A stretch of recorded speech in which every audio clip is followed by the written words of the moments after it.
Greetings, everyone. Welcome back to another Elden Ring lore reading. Today will be the final part of this, but I have to say, I do like doing this, and I will be doing more of these in the future. So, let's go on with the final pages. The other characters of Elden Ring. Number 1, we have Adon, Thief of Fire. A smaller fire prelate, judging from his armor, stole the flame of the fell god incantation from Chief Guardian Argathy. Locked in the Lunarian Evergold by the fire monks or something else, it is not clear what was stolen. The knowledge itself or some sort of written information detailing it. Whatever it was, he dropped it on defeat. Glintstone Dragon Adula.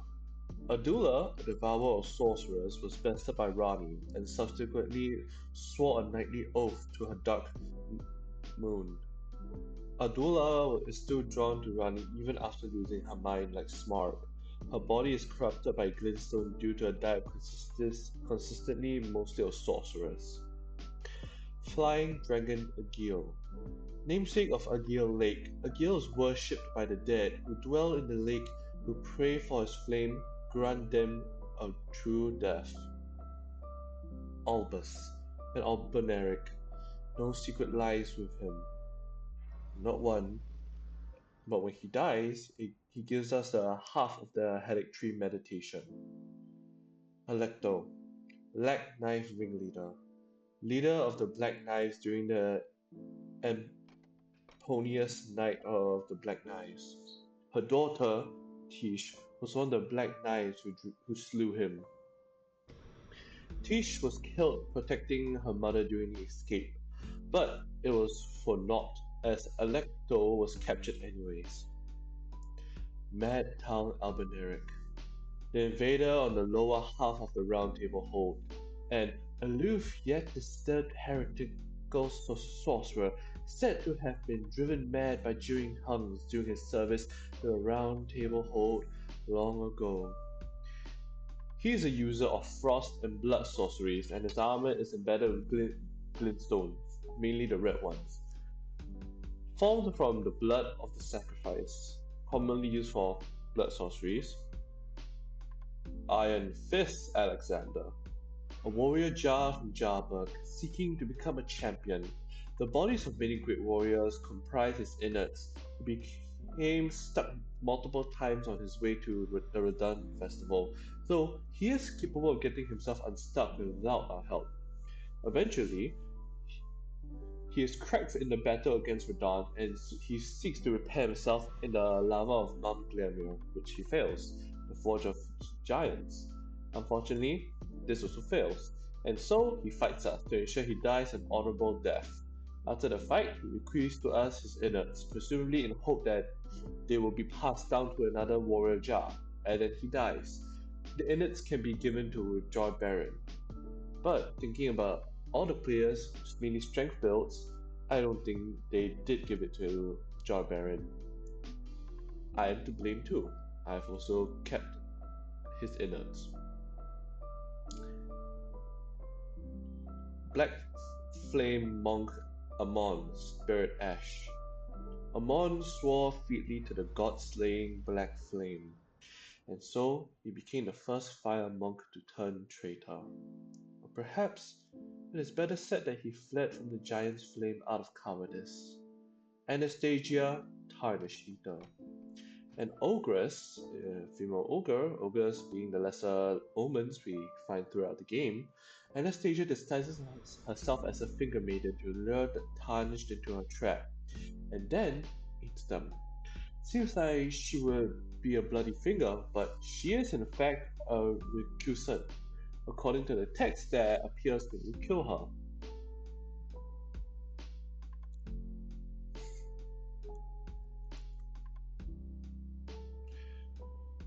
Chief Guardian Argathine. Lead guardian of the Guardian's Gration and wielder of the one-eyed shield, Adon.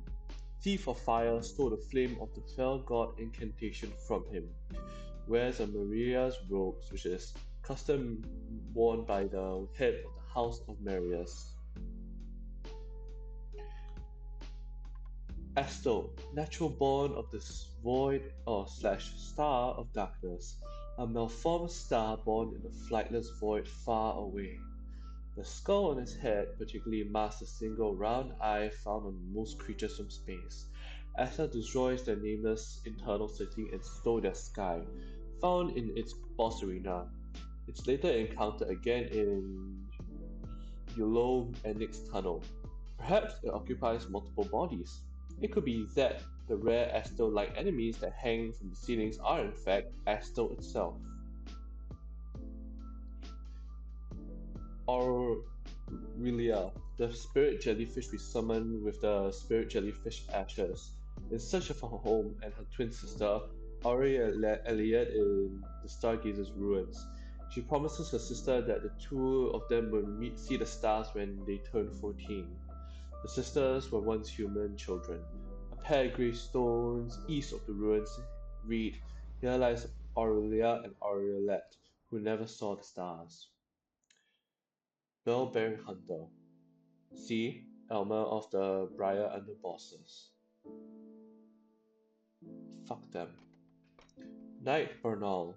A tarnished knight we meet in the War Master Shack, who teaches us ashes of war. Bernal is a devoted follower of the Golden Order and swore an oath. See nothing, hear nothing, doubt nothing, and carry on. A long path set in stone. He is described as a champion worthy of becoming a lord. Or he was, before his maiden threw herself into the fire. Was it suicide? Or did she give herself to some force, like the frenzied flame? It seems this happened during the events of the games, prompting Bernal to rethink his faith and become a recusant. Though perhaps he was merely acting when we met him at the shack. After the death of Rykard and the fall of Volcano Manor, Bernal remains a recusant. He invades us in a crumbling Ferrum Azula. He drops the blasphemous claw. Perhaps he intended to challenge Malekith himself. Blackguard Big Boggart, a tarnish and a petty thug. When we first find him, he has stolen Raya's necklace. If we buy it back instead of fighting him, we can befriend him, and he sells us his boiled prawns, which are actually crayfish. Later, he moves to the outer moat of Lindell and sells us boiled crab. The game notes that both crayfish and crabs are delicious. Big Bogart, while in prison, witnessed the Dung Eater kill his friend and defile his corpse. The experience traumatized him. Bogart himself can be killed by the Dung Eater if he is present in the outer moat when the Dung Eater invades us. He desperately wishes to not be cursed. We remove a seedbed curse from his body the moment he dies, possibly sparing him from the curse, as it requires a seedbed curse to grow and the corpse to be defiled. Bly, the half-wolf. Loyal shadow of Ronnie, described as her stepbrother, similar to how Malekith is Marika's shadow is described as her half-brother. Do note the half-brother and stepbrother, I'm both using air quotes. He was created when Ronnie was extremely young. Renala approved of him, and he and Ronnie were as siblings to each other. Though created to serve her and incapable of treachery, his weapon states that in defiance of the fate he was born to, Blight swore to serve no master but Ronnie. It would seem he was created to be loyal to the Two Fingers above all else. Knows Kale somehow and apparently spends his free time howling at nothing in Mistwood ruins. Perhaps there's a connection between the lupine tendency to howl at the moon and Rani's dark moon, or Renala's full moon. Blight is first met hunting down the bloodhound knight Darrowell, who betrayed Rani in some way. Someone has already locked Darrow in the Evergaol, apparently treachery is a habit of his, but this isn't good enough for Blight, who kills him with our help. And he drops the Bloodfang blade, which is, in my opinion, a bit overrated. Blight later goes to search for Nokron and then participates at the Radahn festival. After this, Ichi locks him in the Forlorn Hound Evergold, which we fought Darwell. We can't let him out, but he can eventually escape on his own. Oh, it's you. It's me, Blight. Old Ichi trapped me here. Told me I'd bring naught but bale to Lady Rani. But there's no chance that could happen. I've heard of her, her very shadow. I thought old Ichi knew as much, honestly. I don't know what's going on anymore. Ichi explains why he locked Blight in the Evergold. Two Fingers gave Blight to Lady Rani. As a faithful follower, her very shadow, incapable of treachery, but if Lady Rani as Empyrean resists being an instrument of the Two Fingers, the shadow will go mad, transforming from a follower into a horrid curse. But such is his destiny. In such matters, Blade's own thoughts hold no weight. It pains me so, but he must be neutralized, for Lady Rani's sake.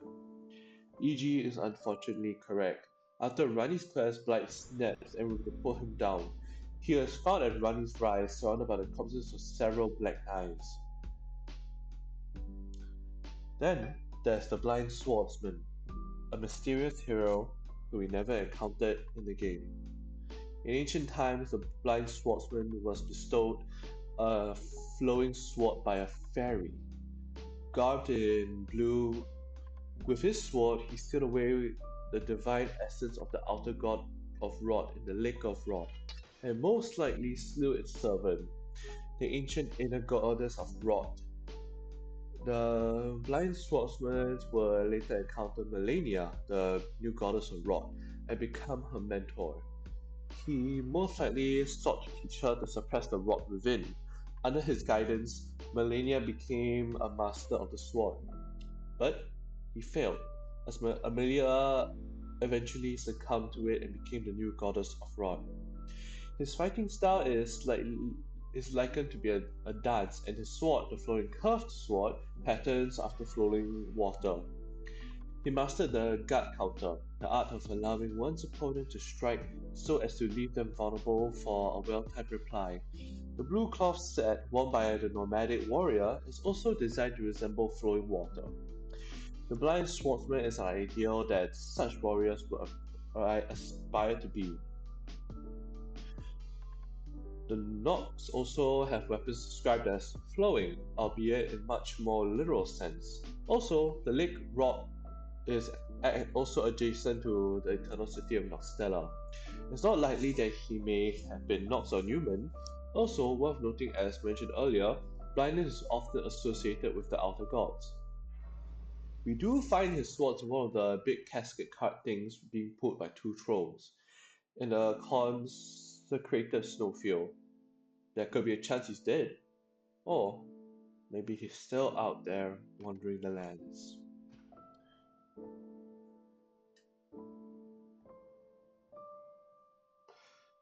Bok the seamstress, a demi-human seamster who misses his mother and possesses an extremely poor self-image. We initially find Bok turned into a tree. How and why it is a tree is one of the biggest mysteries of Elden Ring. Bok claims to this is the doing of some clod, implying that the ability to do so is not even remarkable. I do have to add a few things in. I actually did not find Bok in multiple playthroughs because I did not know which tree to hit. It's not until I saw a guide a year ago where I found out which tree it was, and I felt stupid afterwards. Yep.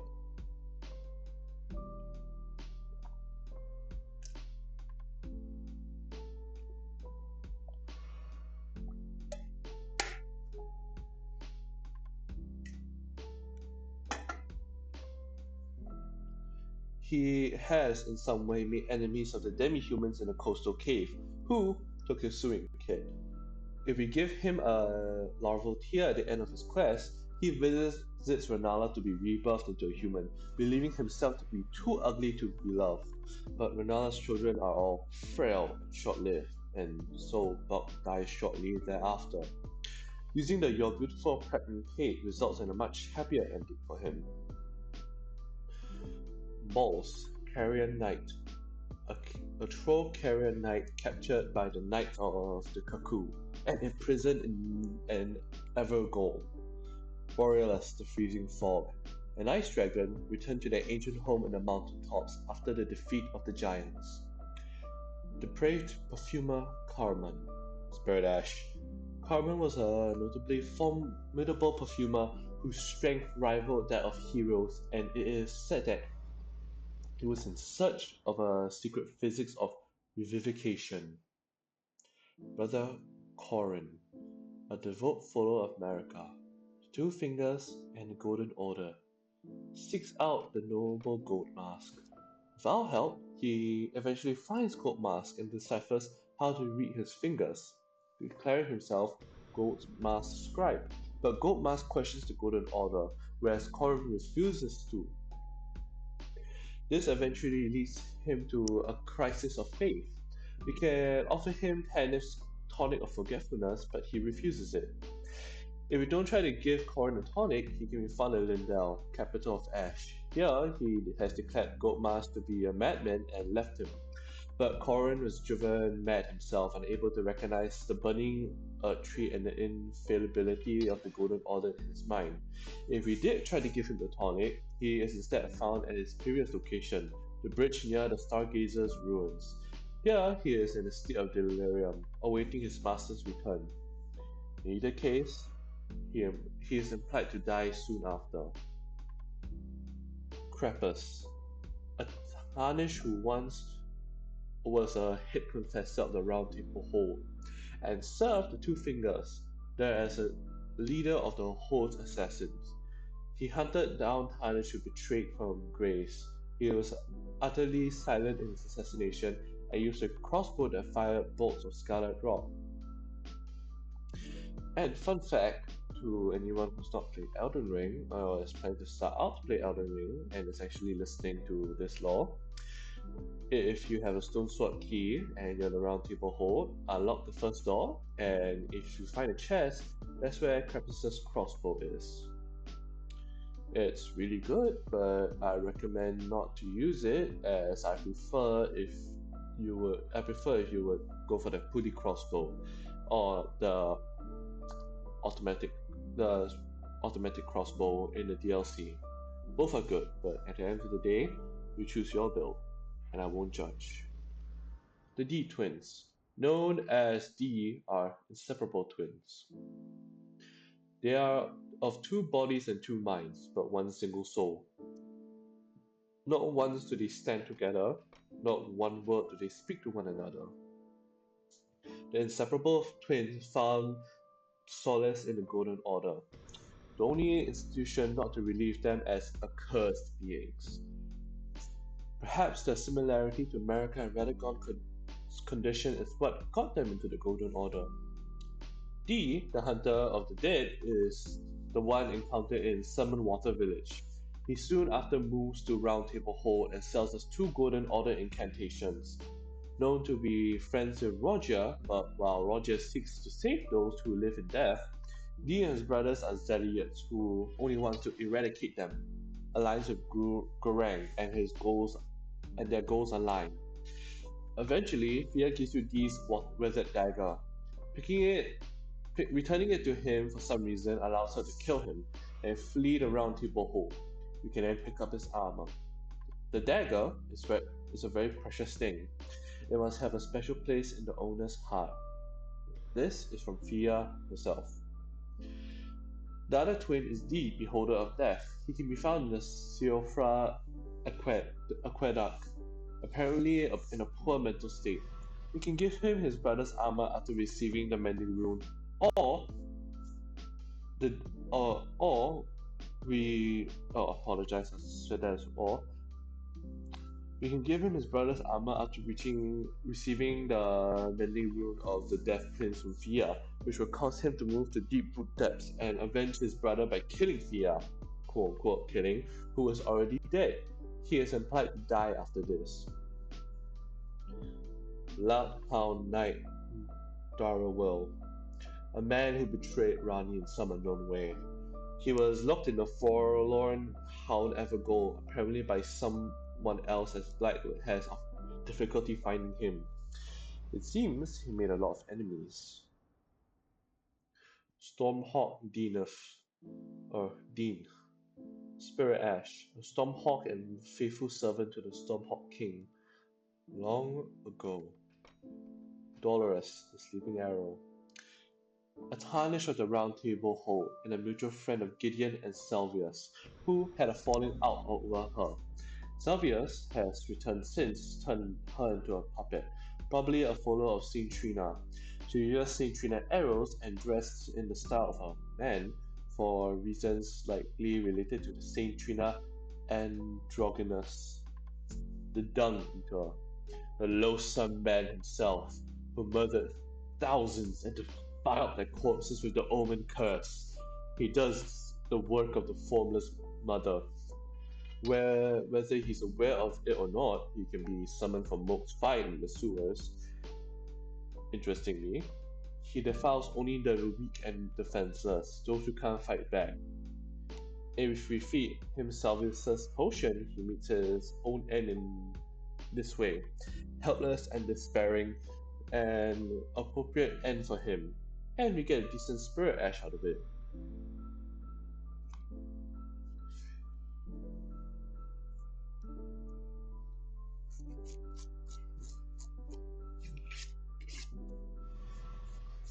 Apologies, I'm just wiping just some spit off my keyboard. I'm sorry. As we were saying, his sword is made from the spine of the giant Milos, who was undersized for a giant apologies, undersized for a giant, and was viewed as solid and terribly grotesque.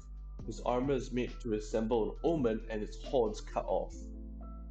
Worn by the Dung Eater, their form is a vision of the landscape of his mind and of his appearance as we wish to see it. The heart of an omen without the body to match, could there be any crueler existence? What does matter, then, if the curse claims it all? He was hanged, according to the intro cinematic, but brought back by grace. In the lands between, he works mostly in Lindell, where we find his body locked away in the sewers, repeatedly bashing his head into the wall. His spirit in the Round Table Hold is more cognizant. After we defeat him as an invader, he seems to have somehow captured and tied up himself, and he's back in the sewer gaol. We can help him finish his life work by stuffing him up full of his own seedbed curses until a curse mending rune coalesces, which we can then use on the Elden Ring to defile Order itself. The heavy sun-shaped medallion represents both the guidance he once saw and the ring to which it will lead one day. We find a seedbed curse on the volcano manor, leaving us to speculate what exactly happened. It seems unlikely he was a recusant. The recusant hunt people who can't fight back, and the Dung Eater wouldn't have served any master who wasn't of similar defiant-oriented mind. We can imagine he was too repulsive even for Rykard to devour. Another two can be found in Michaela's Halictree, the place Gideon Othniel went to such extreme length to reach. It seems the Dung Eater just walked in, killed and defiled a couple people, and left. More on its endings in the ending section. The Dusk-Eyed Queen, an Empyrean chosen by the Fingers, also known as the Gloam-Eyed Queen. I am told this is a translation error and the two are of the same after the rune of death was removed from the Golden Order upon its creation, then somehow came into possession of it, and when she conjured up the god-slaying Black Flame and founded the God-Skin Apostles, fan theories speculate she is Melana, Rani of America herself. But there are a number of problems with all of these theories. I don't think Rani and Melana would skin a baby for instance. I believe she is her own being, though likely related to America in some way. She was defeated by Malekith, who took the Rune of Death and sealed it away. With this, she lost her control over the Godskin Apostles. She may have died outright, but the present tense used by the Godskin Swaddling-Cough implies she still lives and works with them.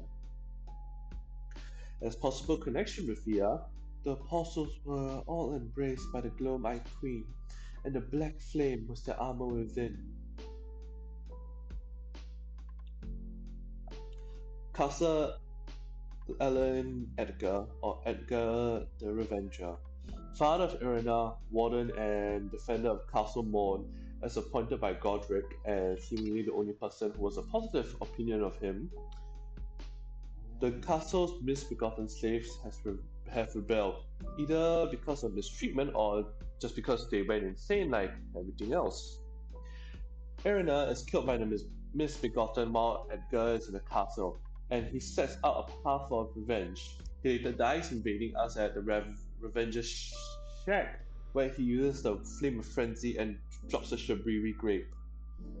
Interestingly, the grape drops from him if he is killed at any point, though you have to reload the area. He doesn't use Frenzy Flame if he attacked before the Revenger's shack. It might just be that the grape he drops so Hayata's questline doesn't become incompatible. Though this will be a bit odd because it's a non-essential questline and there are many other you can be locked out of for some reason that aren't wanton murder.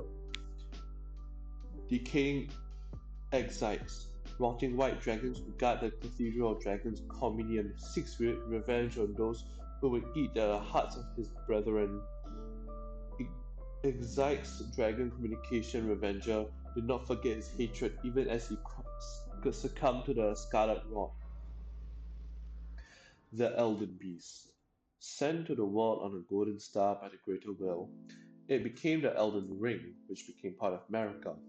Who Radagon became? Simple stuff, really. Its body is composed of skeletons made up by the golden amber that is the Elden Ring itself. With the ring itself shattered, it may be the Elden Beast we fight is only a fragment of the complete ring or beast. It was the vassal beast of the Greater Will and living incantation of the concept of order. It wields the sacred relic sword, swords which the description says sword wrought from the remains of a god who should have lived a life eternal. Thoughts on what the weapon portends are many and varied. Some consider it the mark of a great sin or a sign of great devastation. Some think of it as the end of an age, while others the beginning. Whatever its purpose, the sword's asymmetrical hilt depicts a skeletal being performing the inner order gesture. The twin brother gives us the gesture. Well, kind of. The right hand is extended, but the left hand is instead pressed against the side. It's hard to tell, but the skeleton resembles a dragon more than a human's. The size and shape of the torso, the elongated fingers, and most obviously, the two very long necks which made up the sword of the blade. Intertwined in the manner of Dragon Lord Platysax, all resemble that of a dragon. So, the god it was made out of was probably Platysax. Intertwined double blade also resembles the inseparable sword, also from these twins' brother, and the God Slayer's great sword.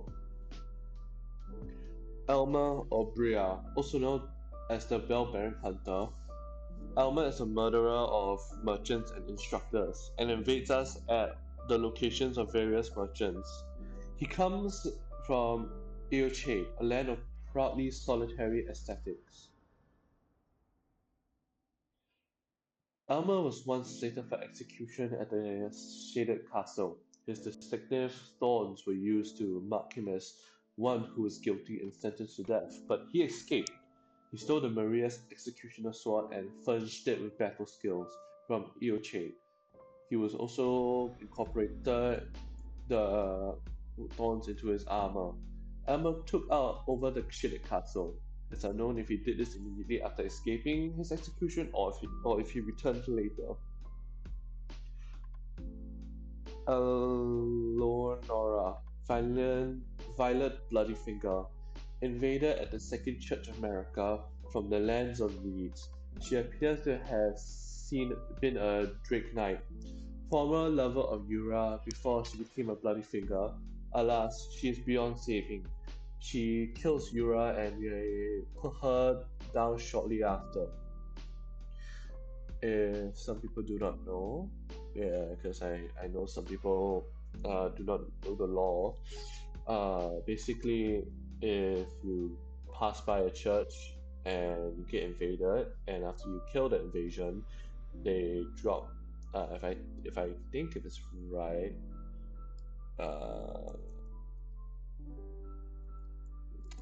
if yeah, she drops the twin blade, which is one blade on top and another blade on the bottom. So is she does, just warning, she does have a move, if I remember. She has she breathes fire. Banish Knight Unfold.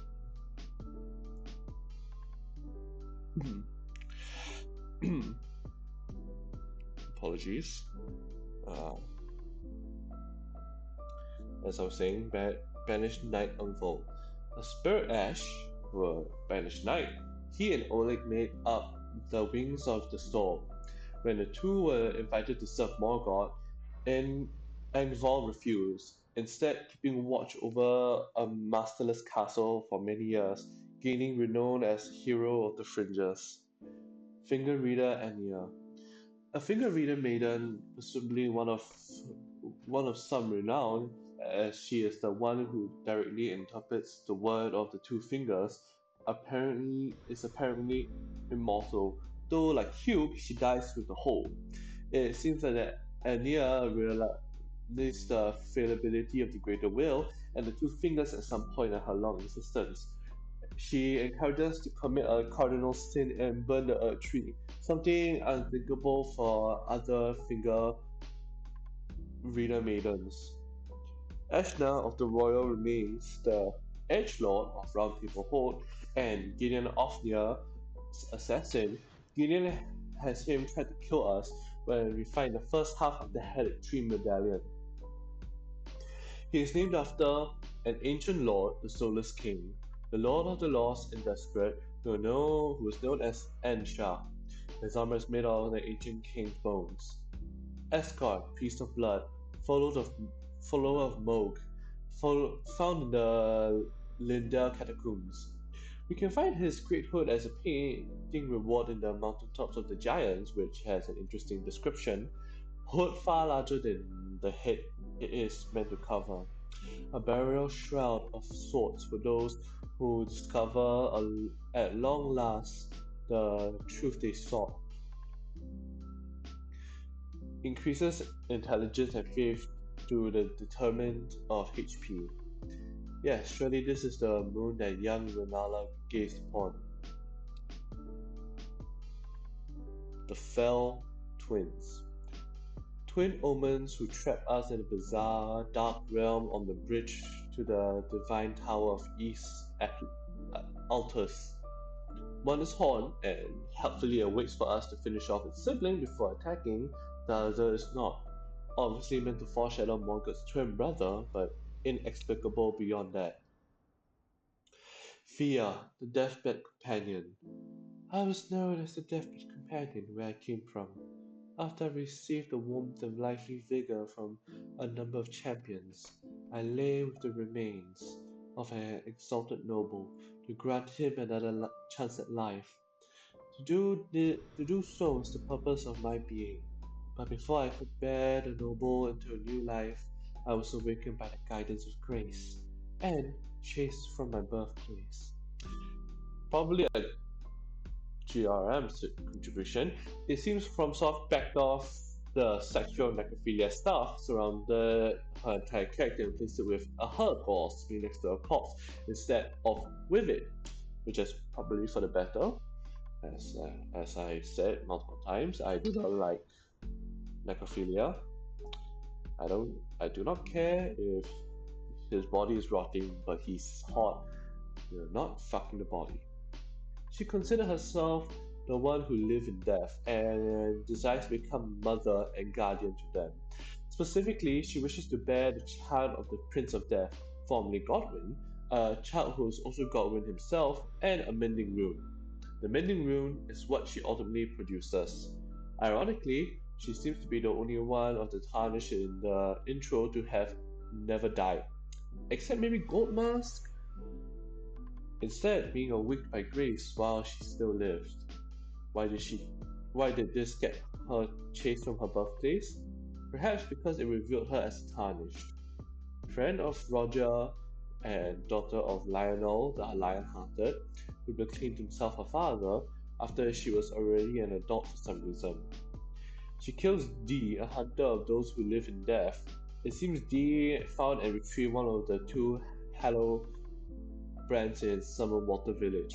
Fia needs both Hallow brands to produce the Mending Rune, and Dee is a threat to her people anyway, so she kills him. It's unclear how giving him the weathered dagger allowed her to do this. Finally, it is returned to its rightful place, the stolen Hellbrand of the exalted noble.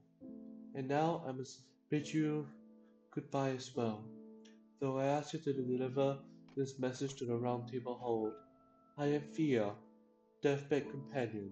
Hark, Round Table, disturb not the deaf scorpion, the exalted, we who humbly live in death, live in waiting, to one day become our Lord. What right does anyone have to object?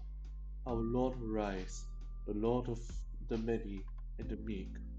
A hug bestows the Balochin's blessing on us, the protection of a hidden temple in the guise of a bedchamber.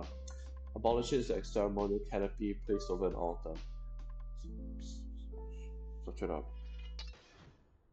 It would seem she also steals some of our warmth and lively vigor, with the hug as the Balochin's blessing being in our inventory gives us a small max HP debuff.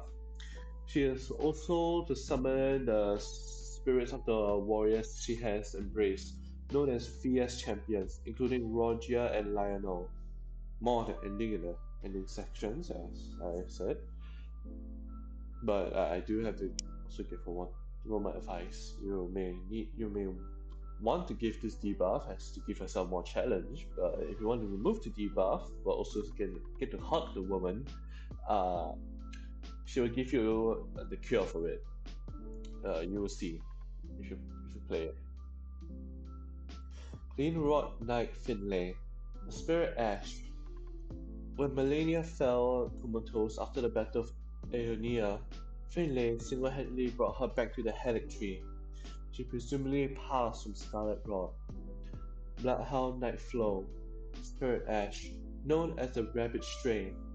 Flo vowed that there was only one lord he would ever serve, a true king, and so Rabbit Strain never found a master. The Fire Giant. The only known Fire Giant survivor of the war against the Giants. The Fire Giants has been cursed to forever guard the Flames of Ruin, but were released from their curse when they all died. Except our unfortunate survivor, who was recursed to defend it by Marika. O trifling giant, mayest thou tend thy flame for eternity. His leg was injured at some point, and he supported it with a crude brace. After we break it fully, he tears it off and burns it to awaken the power of the fell god within him. Lich Dragon Fortisax, a non-gendered sibling of Lansax. Fortisax was defeated and subsequently befriended by Godwin the Golden during the attack on Lindell. Yeah, they and Lansax established the ancient dragon cult in the capital. Fortisax fought against the death within Godwin but failed and became the Lich Dragon, a sort of lingering spirit with his mind or something. It's not entirely clear if female, but was very likely to consort to Godwin. Necromancer Garrus, titular heretical sage of the Sage's Cave. Garin builds a flail designed to resemble the head of his wife and two children, who can who we can imagine probably met some terrible fate. He's also rediscovered the ancient death hex Rancor, Inquisitor Giza, one of Reichardt's former Inquisitors, noted for his iconic weapon wheel, which I've also said is the best weapon in the game, which he uses it as a torture device. The wheel weapons used by the Iron Virgins are based on it, along with every other Inquisitor. Giza turned on Rykard when he fed himself to the serpent. He invades us in the main area of Volcano Manor, just where Tanith is, probably seeking to put an end to it. The God Devouring Serpent. The giant snake of Mount Gelmir that Rykard fed himself to. Though the serpent is seemingly the weaker of the two, in truth, the real Rykard died when he was consumed, and the Rykard we fight is just another face of the serpent. It has also devoured countless others. There are many serpents mentioned. It's very likely, but not entirely certain, that all references the same entity. God devouring serpent slash great serpent, elder serpent, the ancient serpent deity slash serpent god, Elden, and just the snake. There are few accounts of his history, only that the snake is viewed as a traitor to the Earth Tree. And it is said that long ago, the elder serpent that dwelt among Mount Gelmir devoured a demigod, and the birth of the man serpents followed. These incidents were perhaps related. Worship of the ancient serpent deity had been long forgotten everywhere else, but it's still practiced by the man serpents of Mount Gelmir. Is the serpent god real? Sorry, apologies. Is the serpent a real god? Its power feels underwhelming for a god, but then again, we only have one other god to measure against it, and we truly aren't able to kill it, at least according to Rykard and Tanith, hence demigod slain. He only slew Rykard and then only kind of. If if it's a true god, Rykard would be a true lord. Apologies, I'm going for a quick water break.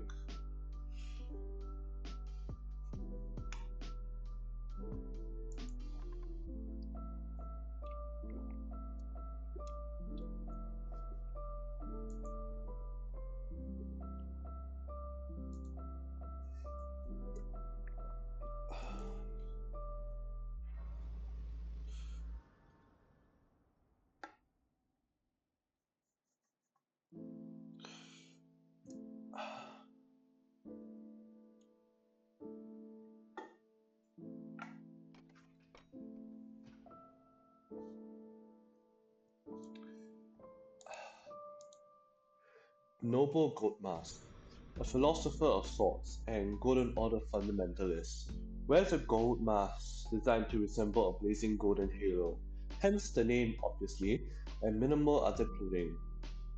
Though what he does wear is made of solid gold.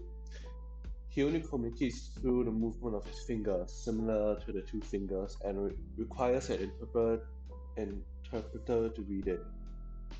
All his followers seem to eventually leave him. Is this because of his ancestries, or does he does his wisdom contain uncomfortable truths?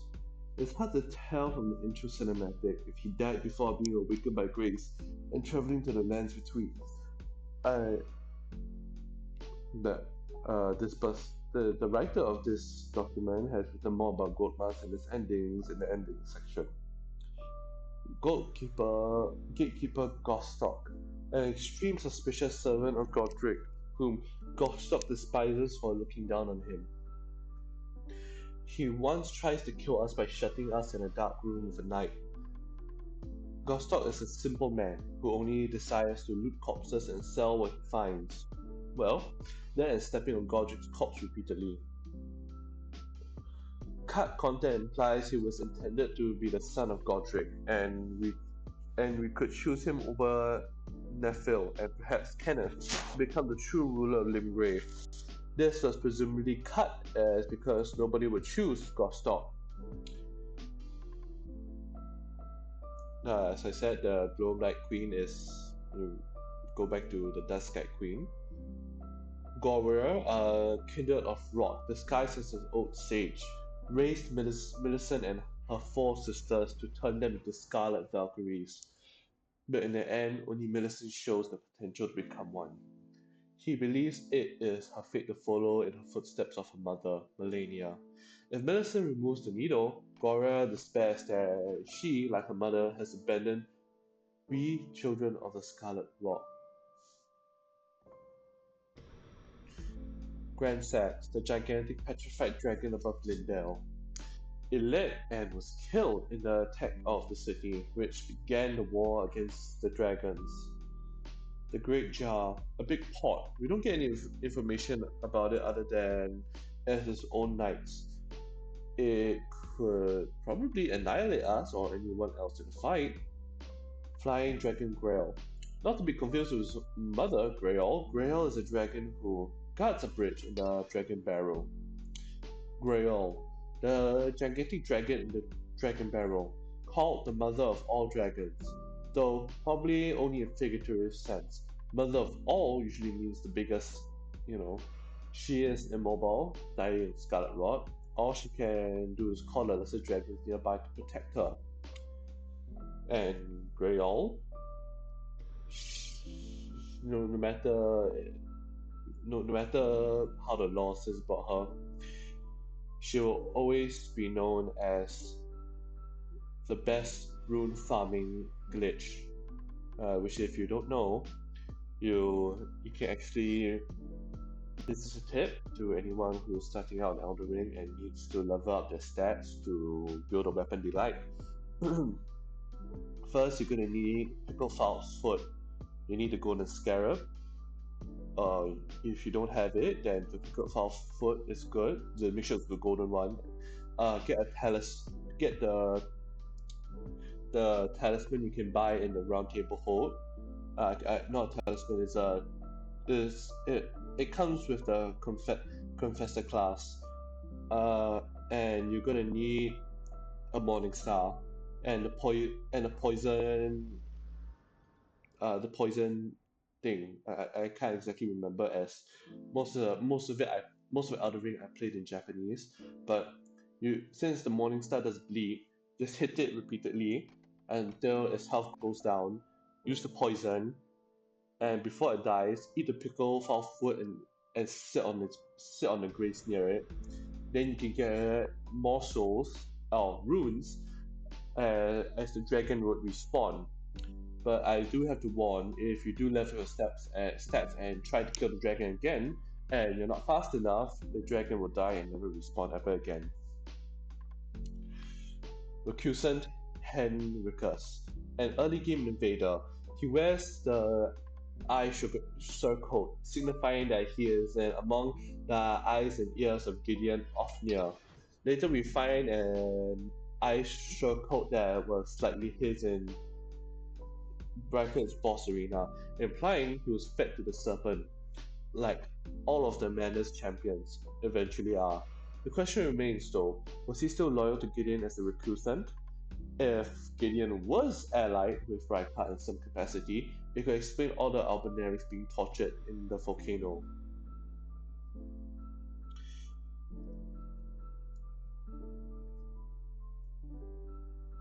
If you're wondering who Henricus is, it's the dude that wears the Great Helm. That's all. Smithing Master Hoog, a man resembling but not quite a misbegotten, perhaps a half misbegotten? Hoog is extremely devout but also terrified of Marika. He has sworn to forge a weapon for her that can slay a god, specifically Marika herself. Though he's a prisoner for unknown reasons, Hugh has no desire to leave the Round Table Hold. He says he is undying. It would seem this supposed immortality is tied to the Hold. When it begins to burn, Hook begins to die. Out of respect of his wishes, Rodriguez doesn't make him leave. What use have I for freedom now? I smith weapons to slay gods. I have lived and I would and will die, doing so upon the spot. Is there any other is there any other way? Diallo's Hoslow. The tale of House Hoslow is told in blood. Diallos repeats the quote nearly every time you speak to him. While meant to imply the tragic bloodstained history of his house, as his brother understands it, Diallo's inexperience and bloodshed instead takes it to mean something like House Hoslow is badass. I would like to laugh now, but I'm trying to hold it in. I know many people don't see that as funny, but my humor's broken, so don't judge me and I don't judge you. Diallos lives in the shadow of his older and much more accomplished brother, Juno Hoslow, who showered him with adoration. Diallos, by contrast, was all talk, no trousers. Searches for his lost servant, finds her, killed by a reclusant, and sets out to the volcano manor for revenge. His longing to tell tale hmm, apologies, tale of his house and blood makes it easy for a tenant to convince him to join them instead. But Diallo soon realizes he's been duped and leaves. He finds himself in Java, where he becomes Ptotenate and looks after the jars until he is killed defending them from a poacher. Jar Baron is the only one who is able to save, but he, if no one else, looks up to Dialos. Juno Hoslow, Dialos' older and much more accomplished brother, who showered him with adoration, described as a stern, self-possessed man of few words. Juno received an invitation to Volcano Manor but turned it down. He is the final target that Kenneth has us assassinate. Battle Mage Hughes. Haima scholar seeks to quell conflict with cannon fire and a gavel, but Hughes developed a longing for it. Locked in Celio Evergol, it shouldn't have come as a surprise to the Academy that such scholars would use their powers for violence. Hieta, a blind, or nearly blind, three-fingered maiden who looks identical to Irina and appears after Irina's death. Apart from her mysterious nature as a copy of Irina, she has a fairly straightforward quest. Acolytes of the Frenzied Flame feed her their eyes, or grapes, to guide her to the Frenzied Flame. Beneath Lindell, which is beneath Lindell, she initially doesn't seem to know much about the Frenzied Flame, but eventually becomes pathetic to their plight of destroy the world. Seemingly dies after receiving the words of the Three Fingers. War Counselor E.G. A friendly troll who serves the Carrion Royal Blacksmith and War Counselor. Close friends with Jaren, one of Rani's most loyal servants, and wears a helm similar to the Nox Mirror helm to ward off the intervention of the Greater Wheel's vessels. And funny thing, their swords are all blunt stone, but not one of them decayed when faced off with the Scarlet Rod. E.G., fearing Blight will soon lose his mind, locks him in the Forum Hound Evergold after the Redan festival. But even after his fears are proved correct, he believes that this to have been a terrible mistake on his part. Unthinkable. How could Blight? How did he break free from his cell? No more importantly, Blight because a curse that plagued Lady Rani, yet in madness gave himself to her. I've made a grave misjudgment, and I thought myself a capable war counselor. I'll catch up with you soon enough, Blight. When I do, I only hope you accept my apology. The next time we see Iji, he's dead, presumably burning with the black flame.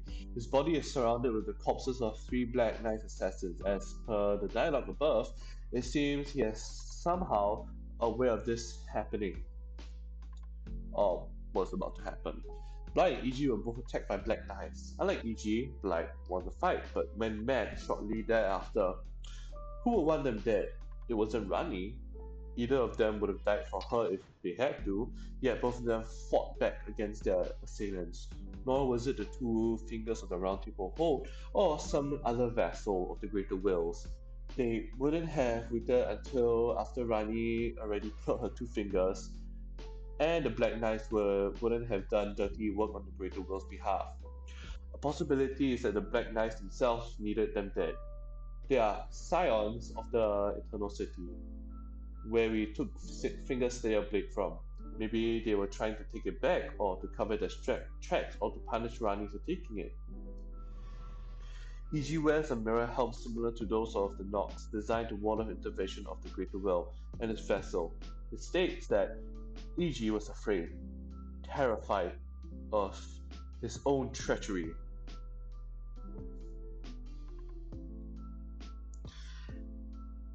Inaba, disciple of Okina, a character summoned multiple times by the snails of Spirit Caller's cave, safe to assume he's from the lands of Reeds, also disciple of Okina, but we get no further information about him. Irina of Morn, daughter of Edgar, gives us a letter and then dies, killed by Misbegotten.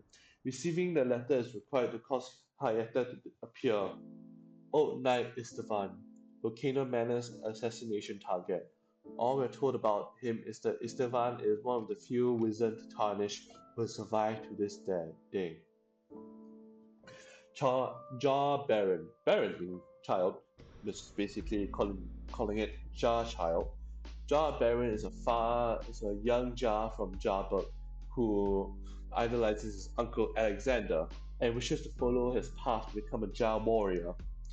He also looks up to Darius, who dies defending Jarburg from a poacher. Darius seems to be the only survivor of the poacher's attack. We bequeath Alexander's innards to him. We can only hope he lives up to the example his heroes set for him. Jar White, a strange nameless man who sought to join the Indians of Alexander. Instead, he was turned into a puppet by Salovus. The warrior Jar was told the nameless this man this. You are not ready yet to join the warriors inside. You must apply you must apply yourself, better yourself. And one day I'll return for you. He wears a pot on his head and nothing else, making him look identical to another Elden fan-based celebrity. Let me solo her, because better himself he did, at least in this imagined fan canon.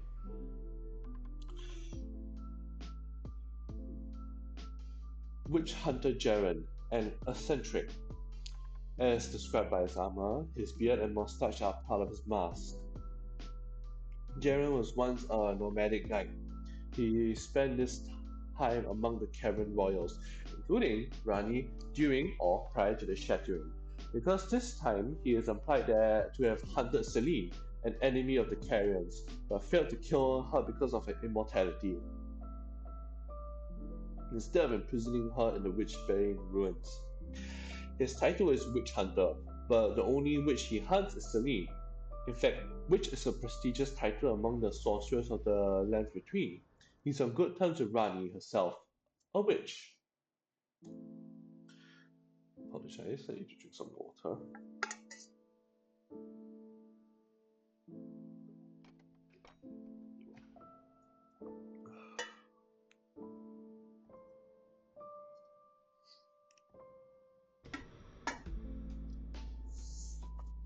He will go to Kaled to serve Radahn, himself a Kirin royal, as a guest commander.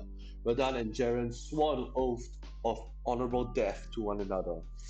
After the war ended and Radahn lost his mind, Jaren remained in Redmane Castle and hosted the Radahn Festival, in hopes of one day delivering Radahn his honorable death. When asked about Jaren after the Radan festival, Iji tells us now the time has come to remind him of the old promise made. With the stars of fate set in motion, a certain sorceress is to dispossess of her immortality. Finally, we can be rid of a long-standing carrion weed. Doesn't need to be reminded. He immediately gets back to business of hunting down Celine, the Graven Witch. We can choose which of them to help at the end of Celine's quest. If we help Celine kill Jaren, we get a message, Bloody Finger vanquished. This is probably a mistake, as he's close with EG. Merchant Kale, the game's only merchant, apparently on friendly terms with Blythe, and if I'm not wrong, he was supposed to have a bigger quest, but they had to cut it out.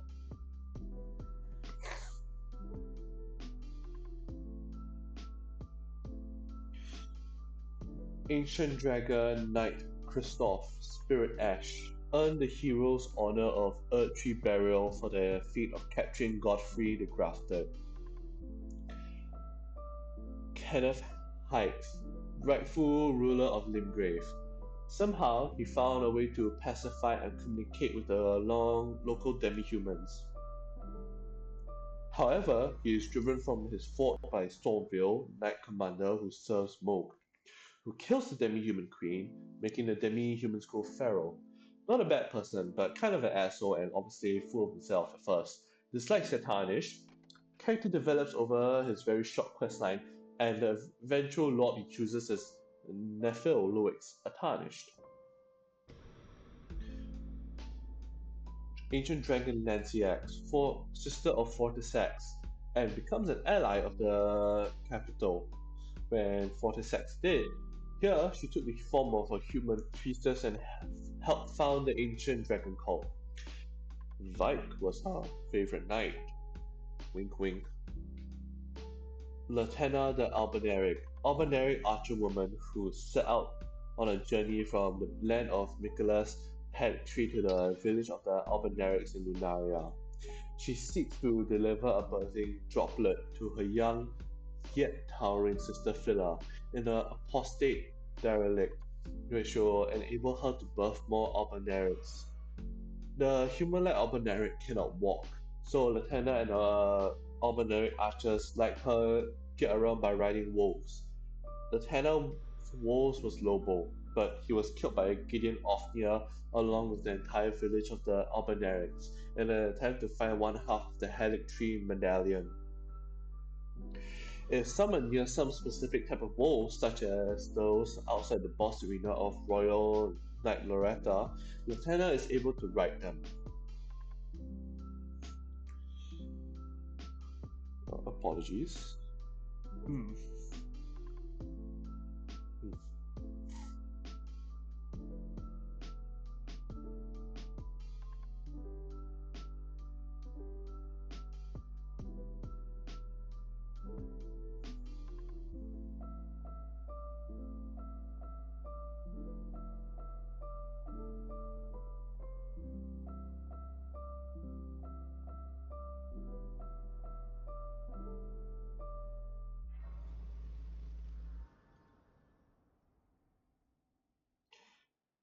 I do apologize. Lionel the Lion-Hearted, a kind knight in heavy armor who declared himself to be Fia's father. He is one of her cha- she is one of he is one of her champions, also a Radan festival participant. If you don't know who he is, I'll give you one hint. He's not the only person, but or maybe as I'm still kind of new to everything, I'm still learning new things. He is the person with the armor with big belly. And surprisingly, some people are shocked that he has law. Royal Knight Loretta slash Loretta Knight of the Helic Tree. An Albaneric became a carrier knight, apparently having judged Lunaria to be the safest place for her people, while While Renala may have known Loretta was an Albinauric, it was hidden from the people of Lunaria. After the Karens fell and Lunaria became more unsafe for the Albinaurics, Loretta set off on a long journey to find a place for her people because she wanted them to live in peace.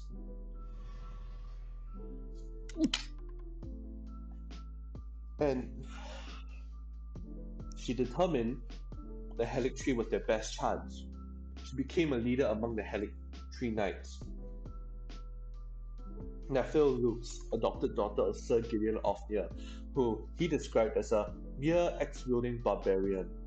Lives her life guided by the principles Gideon instilled in her, despite not believing in the principles himself, so perhaps he did at some point.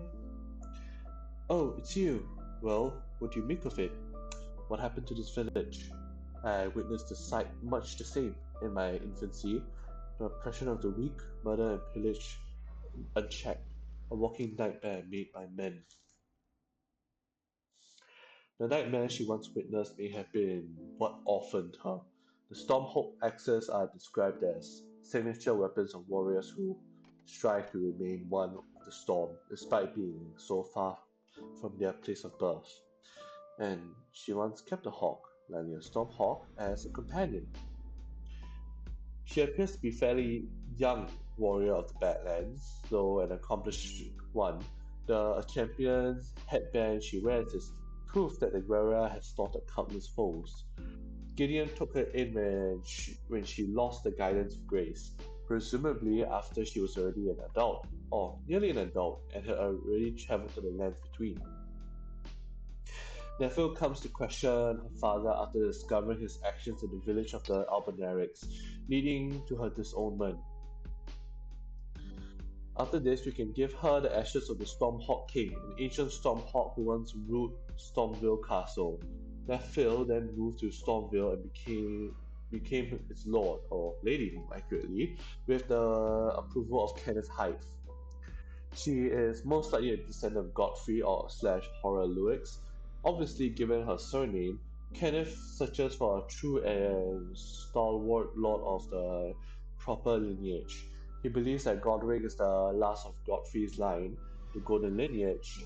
If is truly descendant of Godfrey, he would therefore be a part of the lost golden lineage of which Kenneth was previously unaware. She would certainly fit his lineage requirements. Or perhaps he was fooled by the name, or he simply judged her fit to rule and he didn't care about her lineage. It's odd that Kenneth doesn't remark on it, and also odd that Gideon found no more use for the only surviving member of the golden lineage beyond as a mere axe-wielding barbarian. You can give her this potion instead of the Stormhawk King if you're an asshole, turning her into a puppet. A diamond in the rough, deserving of a special care, lest its potential by squandered. Nephil, Lux truly was a warrior. Malik, Malik Maris, Shaded Castellan, head of House Marias of the Shaded Castle. House Marias is a family of executioners, of which the sons are all sickly born. This is what drove Malif to develop an obsession with Melania, to the point of worshipping her as a goddess. At some point in the recent past, Scarlet Rot was an old legend, of which Malif was a private believer. We can imagine he was captive by Melania, captivated by Melania when she brought it back. He somehow came into possession of an old prosthesis of probably hers at one point. His obsession with Melania was part responsible for the downfall of his house, and Castle also responsible was Elmer of the Briar, a man who escaped a near execution and stole the executioner's sword of House Marias. Elmer went on to take over the castle, driving Malif out. Millicent and her sisters. Melania had at least 5 daughters born in the swamp of Aeonia. Mary, Marine, Amy, Pollyanna, and Millicent. They were probably not born through natural means unless Melania gave birth to five different daughters in the middle of a war and then left them in a rotting swamp. Here they were raised by Gory, a pest in the guise of a human, who intended for them to blossom into Scarlet Valkyries. But in the end, only Millicent has the potential to become Scarlet Valkyrie. Nicholas' incomplete alloyed gold needle is necessary for the process, which resists the scarlet rot to a degree, so that medicine doesn't rot away into nothing before blossoming. By the time we deliver it to her, she has forgotten Gory and her sisters entirely. Millicent resists the call of the Scarlet Rot and seeks to return to Melania disintelligible will to resist rot that abandoned to meet Radahn's measure. Without our help, she almost makes it to Melania until she is attacked by her four sisters brought to the Helix Tree by Gory. We can continue to help her and kill her sisters, but upon doing so, she realizes Gory's plot and removes her needle herself, rotting into nothing. Strangely, upon defeating her sisters, the message Bloody Fingers Vanquish appears. But if we kill her, as Glory begs us to, the despair of sweet betrayal is enough to cause her to let in the rot. She blossoms into a scarlet flower like Melania, from which she will one day emerge as a scarlet Valkyrie. Interestingly, Millicent wears the same clothes as Melania and uses a weapon similar to Melania's Blade of Calling. She can also be encountered in the swamp of Aeonia as an invader. The reason for this is unknown. As an invader, she still has both of her arms. Preceptor Miriam, the sorcerer who attacked us twice in the Carrion study hall, probably affiliated with the Carrions who uses and drops only Carrion sorceries. Muriel, Pastors of Vows, fan favorite character, Total Pope. Muriel is a gentle soul, well versed in sorceries, incantations, histories, and religion, and willing to pass down his knowledge. Bloody Finger Nergus, invaded in the early game. During the fight, Yura arrives to assist us. If I'm not wrong, it should be, since they said early games, it would be near the cave patches would be in. Commander Niall. Commander Niall, veteran of Castle Sol, offered his prosthesis in exchange for the lives of his defeated knights held prisoner. He went on to lead these men as an army of no nation. Veterans General of Sol, missing a leg. However, he offered his prosthesis to he eventually took it back from. Niall had or took a master at some point, in part to the soulless demigod that Castle Sol tried to resurrect. The master and everyone else in the castle was killed, possibly slaughtered by America when she deemed fit to sacrifice the demigod. Niall was the sole survivor and he remained in the castle, summoning the spirits of the dead to defend his masters.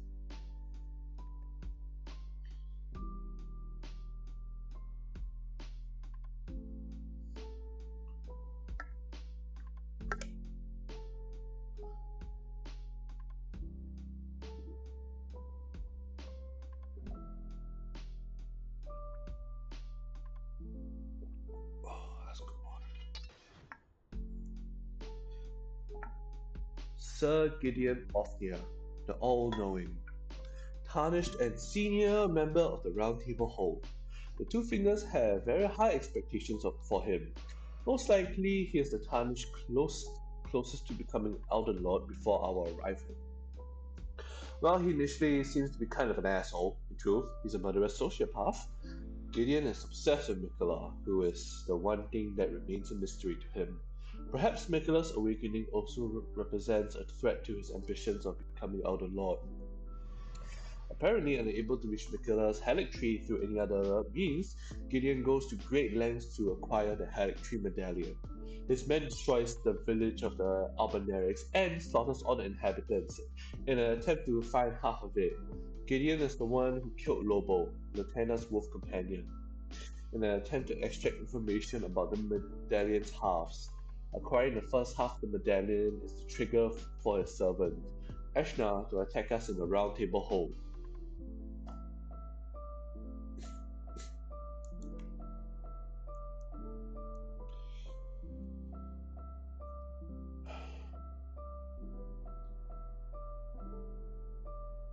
Nephil is his adopted daughter, though he has a low opinion of her.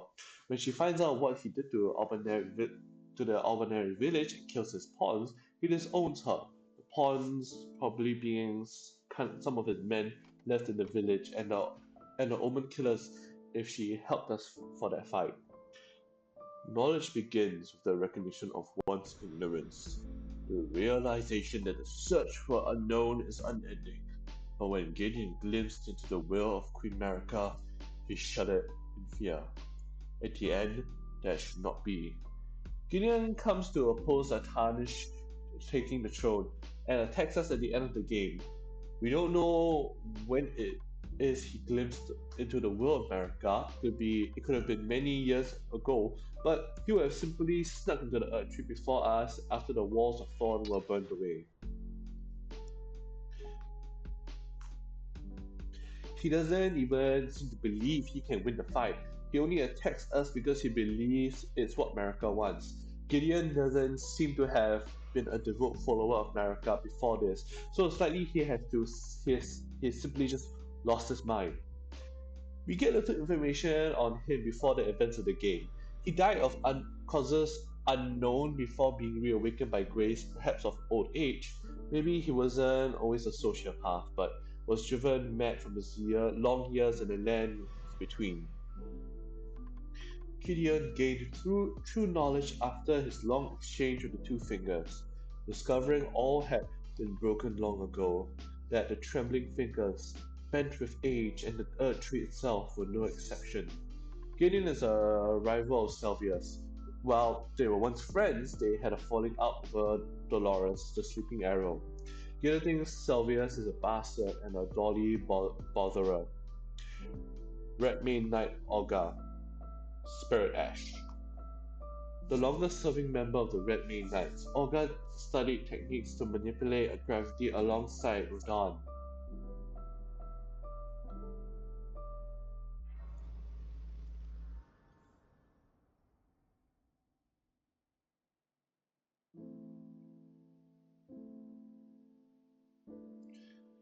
Bloody Finger Okuna, the great swordsman of the lands of Re, madman and server of Moog. Also a participant in the Radan festival, Okuna is the responsible one for inflicting rivers of blood upon us, and for that, there can be no forgiveness. When Moog, the Lord of Blood, first felt Okuna's sword and madness upon his flesh, he had a proposal to offer Okuna, the life of a demon whose thirst would never go unsated. And I do have to say, Okuna, he has the best samurai drip, and I do not have anything else to say about it. Banished Knight Oleg, Spirit Ash. A banished knight, he and Engvall made up the Wings of the Storm.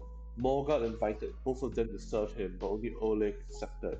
He slew 100 traitors at his lord's behest, earning him an Earth Tree burial. Commander O'Neill. Hmm.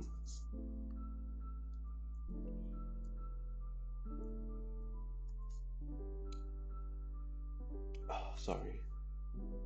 I'm sorry, my throat is a little bit hoarse, I think. The commander in the battles of Aeona, unknown if he fought for Melania or Radon, also unknown if he had any relation to the commander Niall, or is the resemblance is just asset reuse. He does summon the same enemies as Niall, though banished knight and exiles. Even after his lord was fled, Commander O'Neill continued to brandish his flag in the devastation of the rock-eaten field of battle, the sole veteran who remembered the battle with pride. Hmm.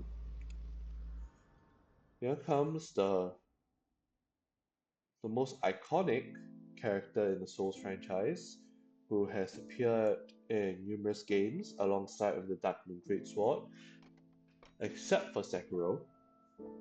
Patches the Untethered. Patches returns once again.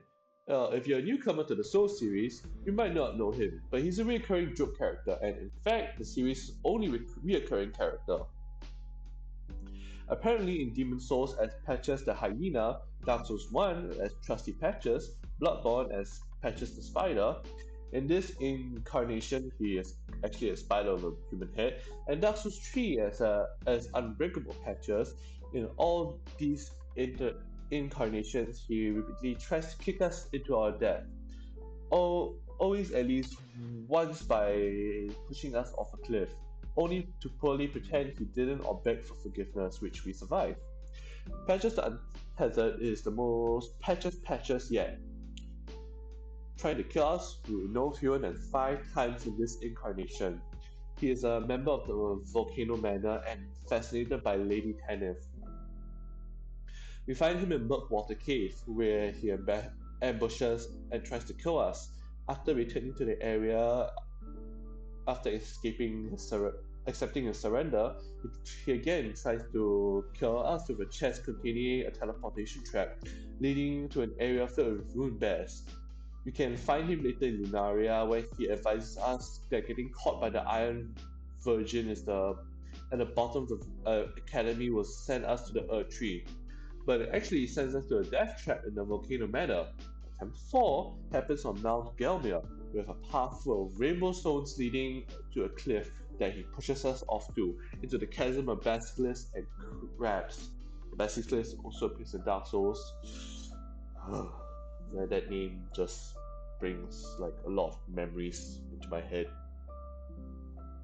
We find him in a manor where he has us to do one of his requests and then probably takes credit for it. After Rykard's death, he can be found in the Shaded Castle, where he seems legitimately concerned about Tanith. He gives us the dancer's castanets to deliver it to her. If we do deliver them, she does not care. After this, Patches can be found back in Murkwater Cave, having gone back to his very first trap, where he tries to kill us for the fifth and final time, before realizing who we are and surrender again. He can also be summoned for Radahn, but he will flee immediately. His armor states, many admire the wearer of this armor for his chivalrous and forthright spirit. Padilla, Carrion's servant, an old and crippled Alboneric, allegedly charged with manifesting the Carrions and human spirits. He is located very close to fellow puppet enthusiast Solivus, and is attacked and killed by his own puppets once Solivus dies. Solivus' quest also determines what he drops. You're my puppets! I loved you with all I have! How could I forget such bliss? The puppets that kill him can spawn glowing eyes. It's unclear what causes this without further testing, possibly just a random chance. Dragon Lord Placidaxus. The Dragon Lord whose seat lies at the bottom of the storm beyond time is said to have been Elden Lord in the age before the Earth Tree. Once his god was fled, the Lord continued to await in return. Former Elden Lord consort to Marika's predecessor, who is not mentioned anywhere else, he was likely the Storm Lord fought by Godfrey. Placidex is heavily wounded, missing 2 heads, and part of his tail, his seat is surrounded by countless beasts' graves, for reasons unknown. Rely the Idol. Volcano Manor's target. He's an assassin or former assassin of the Round Table Hold. Roderica, Spirit Tuner. A tarnish sent away from her homeland to the lands between. Roderica was never caught by Grace. Rather, this was just a way to get rid of her. Nonetheless, her men believed in her and came with her to the lands between, where they were all killed, grafted in Stormville. She discovers a talent for spirit tuning under Hugh's tutelage, came into possession of Aurelia at some point. Also, I do have to say, Roderica,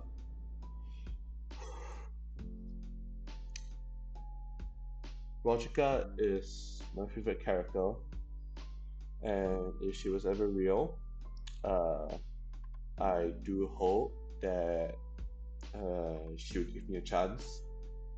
Though I don't know her age, I'm still young, so probably I'll wait till I'm 18 before we can like start dating and all. I just like her a lot. She makes me happy. Sorcerer Roger, a a tarnished sorcerer seeking to uncover the truth behind the Knight of the Black Knives and save the unfortunate souls of those who live in death, has some relationship with fear. Roger is inflicted with death upon making contact with the strange goblin head beneath Stormville. He is able to determine Rani and was behind the Knight of the Black Knives and asked us to retrieve her curse mark. But he passes before we can return to the curse mark to him. Roger spent his entire life behaving with utter detachment. No one noticed the anger, grief, regret, or fear that existed along with it. What one of Fear's champions. Omen Killer Rollo. Spirit Ash, Rollo was a famous perfumer of ancient times who imbued a physic to rid himself of emotion, thus enabling him to enact his nightmarish labor, hunting the Omen. He became the first Omen killer, Rosus, Usher of Death, the figure depicted on the statue that point the way to the catacombs of Saul's Psychocom Saint, set to guide the souls of those lost in death. On the statue is depicted with three bird-like toes and a fourth toe-like protrusion from his ankle. It's unknown if this is what he really looks like or it's just a feature of the statues. Raya, Caesar Raya. Apologies, I need to go to the bathroom for a minute.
I apologize, but now I am back. Uh, uh, Give me a minute. Testing, testing. All right. Sorceress Celine, a sorcerer from the Academy of Rhea Lucaria, obsessed with the primeval current, killed countless sorcerers under the name the Graven Witch. She did this in order to fashion them into Graven school masters, large orbs made of sorcerers intended to form the core of stars.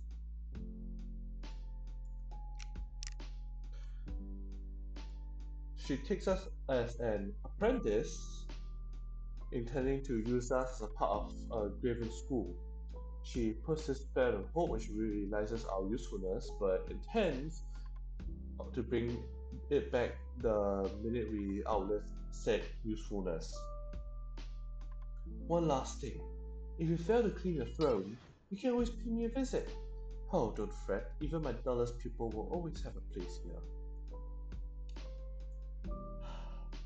I know I can't be freaky this stream, but god damn, I wish she would crack my back. Because I had to say, she is fine as hell. Selene is an enemy of the Carrion royal family. She has some history with Salvas who owe her for the help she gave when she was expelled from the academy. She was hunted and defeated by witch hunter Jaren, but somehow made herself immortal using the power of the stars that Radon had suspended. Unable to die, she was instead imprisoned in the Witchbane ruins, until such time that her immortality just came to an end and Jaren could return to finish her off. Unfortunately for Celine, this immortality also prevents her from escaping by transferring her primal glintstone into another body. But her immortality will come to an end if the stars were to resume their cycles, which requires the death of Radon. She neglects to mention that if we ask about Nokron during Rani's quest line, instead acting as if she's trying to help us, once Radon is slain and the stars resume their cycles, she entrusts us with the primal glintstone when we help her steal one of Salvia's human puppets, that of another witch from the academy, for her new body. It's important to tell entirely look without looking into the game files, but beneath her crown and her clothes, her new body looks entirely different from her old one. At the end of a quest, we side with either her or Jaren. If we side with Jaren, she is killed. If we side with Celine, Jaren is killed, and Celine claims the Queen of Caria is no more.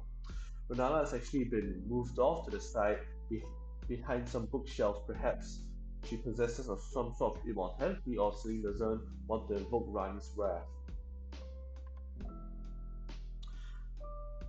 If we haven't found the set's body yet, Celine will await the Grand Library. Once reunited with the bodies of Azure and Lestat, we find Renala back in her normal spot, and Celine turned into a Graven school, probably along with Azure, Lestat, and maybe Jaren, who Celine tells to join the school. She can barely speak and her orb doesn't float like others. It doesn't seem to have gone as planned for her.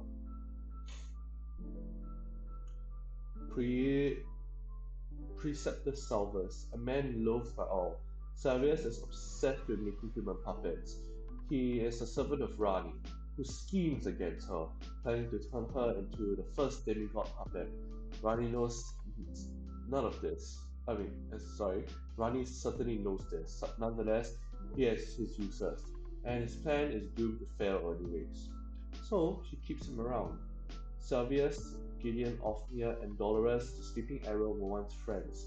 But Solivus and Gideon had a falling out over Dolores and went their separate ways. Solivus had since turned Dolores into a puppet. It would seem he had the same personality at this time as he does in the game, including the puppet obsession. Gideon certainly describes him this way. Solomon's rivalry with Gideon is presumably why Nephiel, Gideon's adopted daughter, is targeted for puppetification. Servius has a secret puppet lab near his tower, containing his puppets, including the one we give to Celine as part of a questline. And Nephil, or the Dung Eater, should we give either of them the potion, it seems the potion magically transports them there somehow. Because Salvius has no idea if we're lying about who we give the potion to. He's located very close to Pedia, fellow puppet obsessive. We aren't told any relationship between them, but Salva's quest determines when Pedia dies and what he drops when he does. When he when he dies.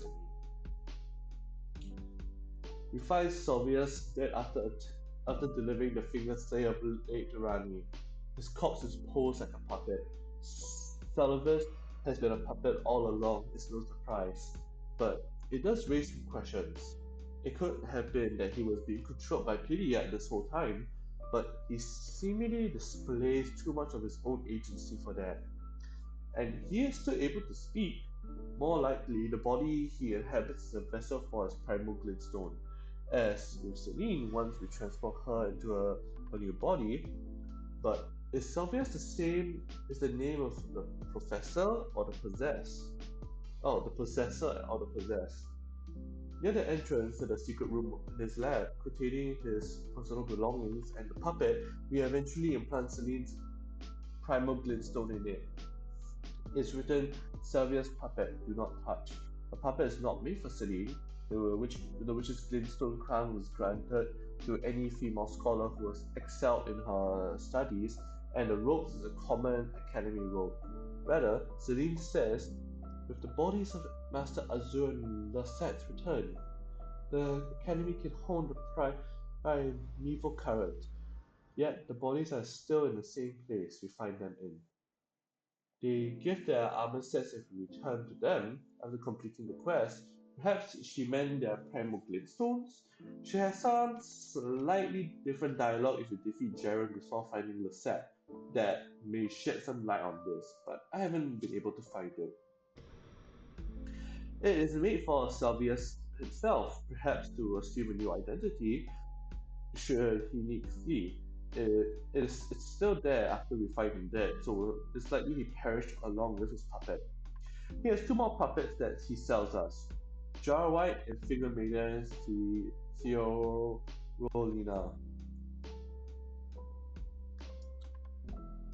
Apologies, I throat dry.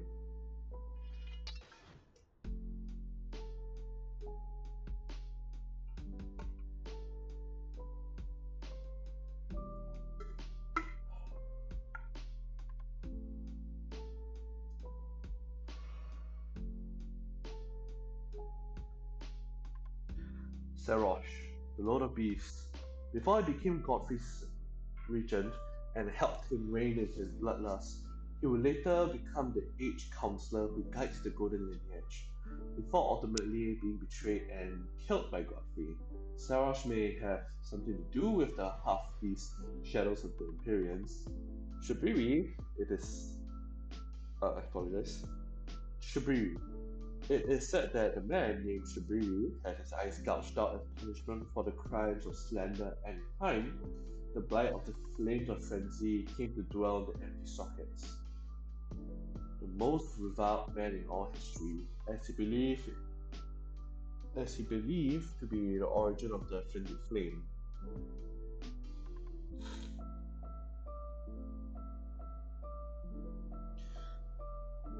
The most the actual origin is an outer god, but Shabiri is likely responsible for much of its spread. Possesses the corpse of Yura, allegedly having been given it by him, he attempts to convince us to take the flame of frenzy upon ourselves and become Lord of Frenzy Flame. If nothing else can be said about the man, at least he's honest about his intentions. Named after a Jewish demon of blindness. And also, said this badass line that to this day, I I do sometimes say, but I also may have placed it as a bio in my Discord for time being. It is may chaos take the world. glintstone dragon Smarg, a dragon who ate so many sorcerers his body became corrupted by glintstone. Perhaps the map to the glintstone key was a clever trap he laid. Glintstone Dragon Smarag. Oh, I already read that, so apologies. The Stormhawk King. Ashes of the Hawk revered by all others as sovereign back in the days, when Stormveil's wind still raged like no other. The ancient monarch is proud, however, refusing to answer anyone's summons. Perhaps the affair of obtaining his ashes results in her becoming the new monarch of Stormveil. Perhaps the king chose her. Lady Tennis, consort to Rykard, Lord of Blasphemy, manages of Volcano Manor, somehow acquired a Crucible Knight as a personal guard. Rykard met Tennis when she was working as a dancer in a foreign land, and she was the only human not to turn on him when he fed himself to the god-devouring serpent. Now she feeds his champions. When we kill Rykard, she tries to eat his corpse. Kenneth has a bit of soft sides towards her adopted daughter, Zorias, aka Raya, who she legitimately cares for. Tennis Knight, Tennis Mute Bodyguard, and the Crucible Knight. The Crucible Knights were servants of Godfrey. How this one ended up as a bodyguard to Tennis, we have no idea. He is never mentioned by Tennis or anyone else, despite standing directly behind her. Great Rin Theodorix, an ancient troll hero of the war against giants, who participated in dragon communication and suffered the fate of all who do such. Finger Maiden Therolina, the maiden at Radan's festival who does not speak, but gives us the polite bow gesture and assists us against Radan. Later, we discover the reason why she doesn't speak. She's a puppet of Selvius. Solivus, I mean. And I do have trouble saying his name sometimes. Tops, the Bloodstone. A self-described Bloodstone sorcerer of Raya Lucaria, a word meaning something similar to moron. He knows 3 spells: Glintstone Pebble, the Academy's most basic spell, as well as Glintstone Art and Starlight, both granted to the sorcerer who depart from the Academy to embark on journeys. Tops tells us he had left the Academy when they put up the seals during the shattering. I do have to say, he has a one really good spell, which is the, you know, I can't remember which one it was. Like I said, I speak Japanese, but it's the one that lights up the way. It's really good. It's really good in my opinion, and I use it when I play as my sorcerer OC, own character. The Academy viewed him as an idiot and sent him off a journey to rid of him. Immediately before they put the seals and locked him out without a key. Thomas is quite naive, as seen with how he doesn't believe the accusations against Celine, and made him believe this to be a mistake. We don't get an exact time scale of anything in Elden Ring, but the shattering wasn't exactly last week. So it would seem Tops was trying to get back into the academy for a very long time. He says that he can be very patient. We cannot use our academy glintstone key, as the key remembers their owners and can never be passed on. And he generously refuses to take ours even we haven't used it. But we can find a second unused key within the academy, enabling him to return at long last. His life work is the spell Pop's Barrier, which he completes upon his return. After this, he suffers the same fate as many souls NPC. His purpose is complete, and he dies. Future generations will learn. They will know the foolishness of the same sorcerers who ridiculed this theory, little realizing that in fact, a discovery worth of new conspicuous of this academy. Torrent, our loyal spectral seed. We know little of his backstory or why he has horns. Horns are a thing that normally doesn't typically have them related to the Crucible. His former master was a nameless Tarnish who took wild wolves as hunting companions. At some point, the nameless Tarnish entrusted running the wish with the wolves and spirit calling bell, and possibly with Torrent himself. One way or another, Melina came into possession of Torrent.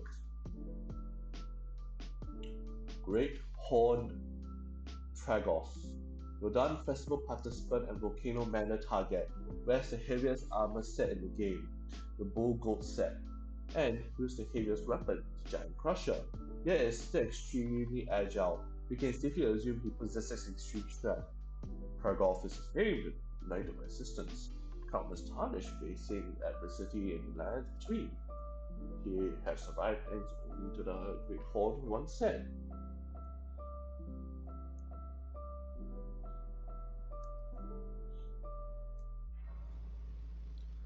I do have to say,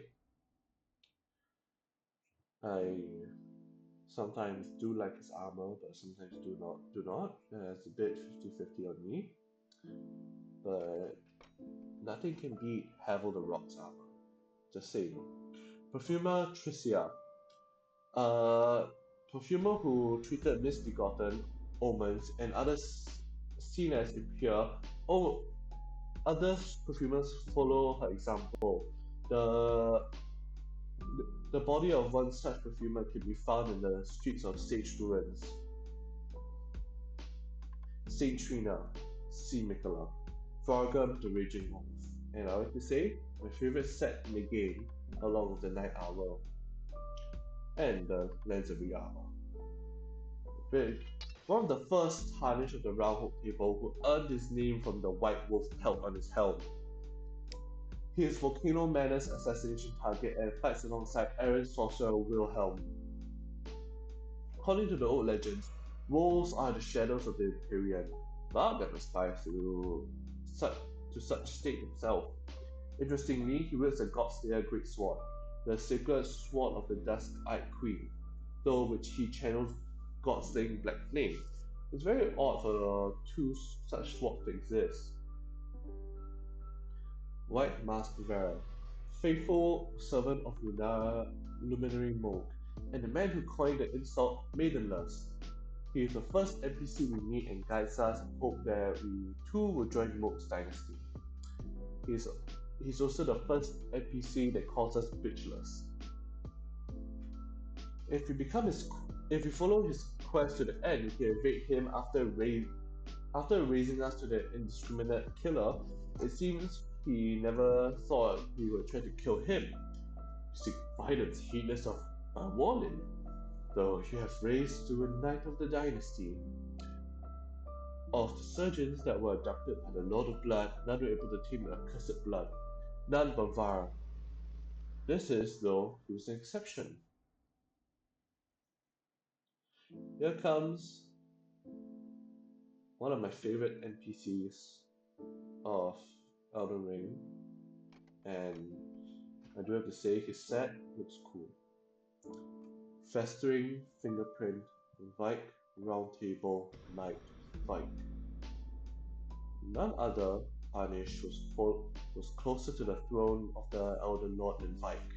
But without announcement, Vike travelled far below the capital and was scorched by the flame of frenzy. Did he make his choice for his maiden, or did some other force lure him with suggestion? Tarnished and former member of the Round Table Hold, Vike failed to become Elden Lord, and he also failed to become Lord of Frenzy Flame. We fight two Vikes, the one who invades us in front of the Church of Inhibition, Festering Fingerprint, and the one in Lord Contender's Evergoal in the mountaintops of the Giant, Roundtable Knight. Interestingly, the latter doesn't use any frenzied flame power, but he does drop the fingerprint set, favorite set of the game. Of all the knights, Vike the Dragon Spear was the one Lanciacs loved the most. Vike was once a knight, the ancient dragon cult. which means he was one of three things. He was one of Godfrey's original warriors, part of the cult before the warriors became tarnished, or the ancient dragon cult is still operated after the shattering, or somehow was able to remain the lands between after all other tarnished left. A dead finger maiden presumed to be his can be found in the Church of Inhibition, implying he invaded us to protect her body. She shows no signs of having died in a violent manner. The implication is that Vike sought to somehow save or resurrect her with the frenzied flame. She is named Vike's Maiden or something similar in the game's file. Still, names in the game's files are not confirmation. When the three fingers bequeath the frenzied flame to us, it dies. This may imply it didn't judge Vike fit to become the true Lord of Frenzied Flame, or else it would have already been dead. Although it is known that he was clasped by the burnt finger, making him only the character we know of who took the flame upon himself in this way. Aaron Sorcerer Wilhelm, one of the tarnished to visit the Round Table Hold, a nomadic sorcerer specializing in night sorceries, who had gone so far as to make him contact the primeval current. He was friends with Vargrim, but eventually fought him, presumably lost and was taken prisoner in the hold. Apparently, they reconciled. The duo of Wilhelm and Vargrim are an assassination target from the Volcano Manor. Bloody Finger Hunter Yura. So love is sad. As described, a hunter of Mook's bloody fingers, likely from the lands of Reeds, not Japan, as his helmet is based on the straw hats from that land, apparently near death, as he believes he doesn't have much time left. Once loved a woman by the name of Eleonora, he became a bloody finger. Eleonora is also from the lands of Reeds, perhaps they crossed the sea together. Yura now seeks to kill her supposedly.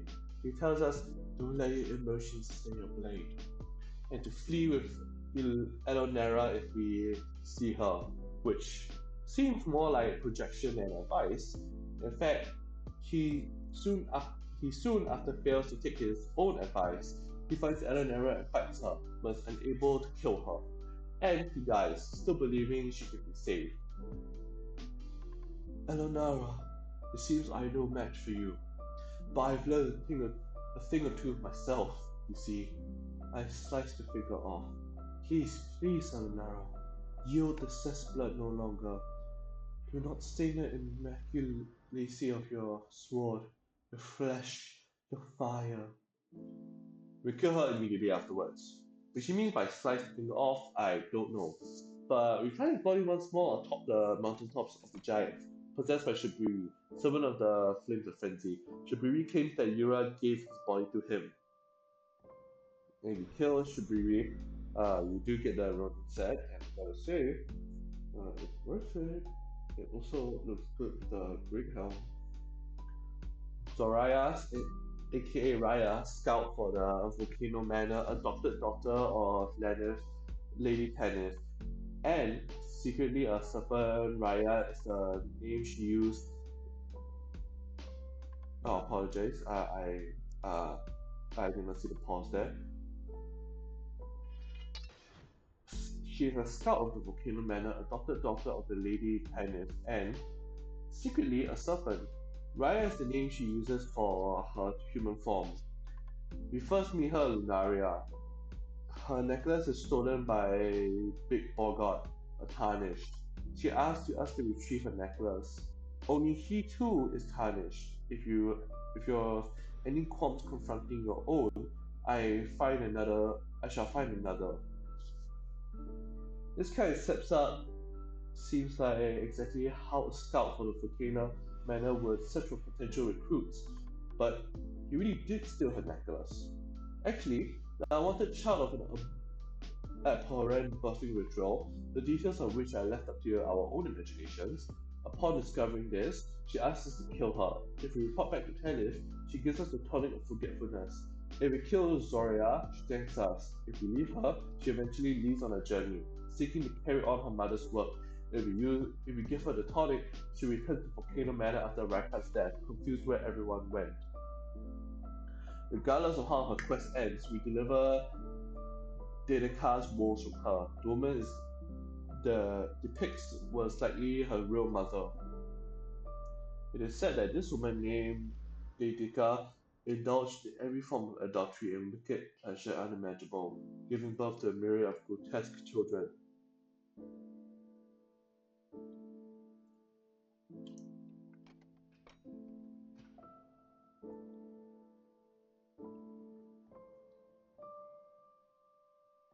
Next, we move on from the other characters to the creatures, races, and factions of Elden Ring.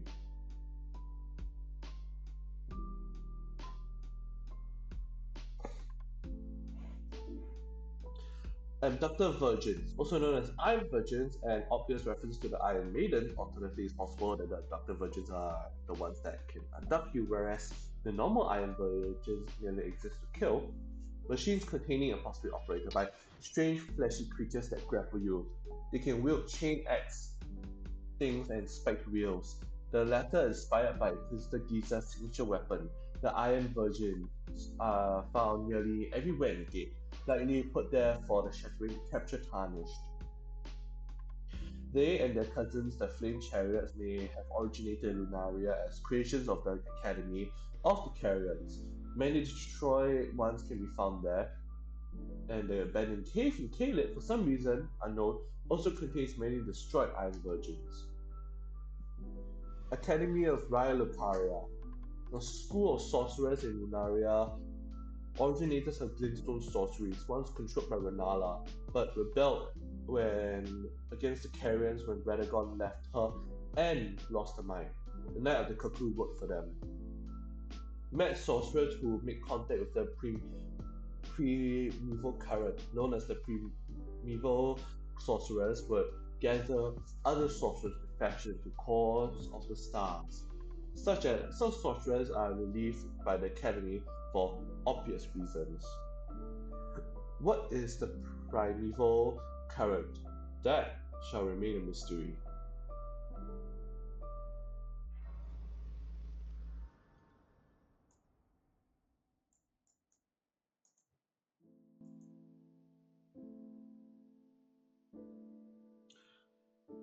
Has a number of schools known as conspectuses, reveres its most accomplished members, modeling their distinctive stone and glintstone crowns after these sages, even though 3 of 5 became their enemies. Azure, who founded the Carlos Conspectuous, the oldest of the Life Academy lineage of study, which studies comments, exiled for being a primeval sorcerer, found outside the hermit village, crystallized and nearly dead by the time of the game. The Set, who founded the Oliniverse Conspectus, which studies nucleus, often depicted as part of the duo with Azure. It seems the two of them were quite close. Like Azure, he was also exiled for being a primeval sorcerer. Found locked in the hidden Celia hideaway, also crystallized and nearly dead. Renala, the Full Moon Queen, presumed to be the founder of Lazuli Conspicuous, which studies carrion sorceries. A heterodox pursuit that views the moon as equal to stars. The conspicuous seems to have continued after the library turned on Renala. Haima, who founded the Haima Conspicuous, scholars of this conspicuous sought the power to end conflict. These scholars, known as the Battle Mages, are the brutes of the Academy. Large and can take a beating and known for their spell canon of Haima and Gavel of Haima, which are essentially brute force of sorcery form. Hierodas, not mentioned to have any founded conspicuous, but his crown is granted to nomadic scholars. The Twin Sage crown depicts both Azure and Lasset, Twin Sage Conspicuous Scholars are the elite of the Academy. The Witch Glintstone Crown is granted to witches, a title given to female scholars who excel their studies. The sorcerers of Selena also wear these crowns, so it would seem that the town is a branch of theirs, made to study the night sorceries of Nokron. Perhaps this too is a conspicuous, but if so, we may never find a crown for it.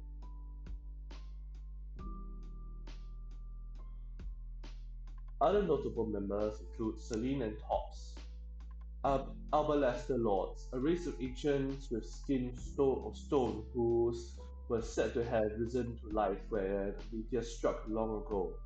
Their swords are imbued with gravity magic that allows them to pull others closer to them.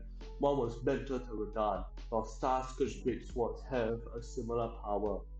Albinaurics are termed meaning white gold, an alloy of gold and silver. Albinaurics are the life forms made by human hands, thus many believe them to live impure lives, lives untouched by the earth tree's grace. Specifically made from a drop of primordial dew. There are two types of Albinaurics. Second generation Albinaurics, the frog-like ones who cartwheel, cannot speak, and the more human-like Albinaurics, whose generation is unknown. They cannot walk, the younger ones rely on wolves to get around, they seek salvation in the lands of the Halic Tree. Members include Albus, Pelia, Loretta, and Philia, the young yet towering sisters in the apostate derelict. During or after the Carrion Civil War, the Academy and their Knights of the Cuckoo made enemies of the Albinaurics, seeing their blood is defiled. Ancestor spirits.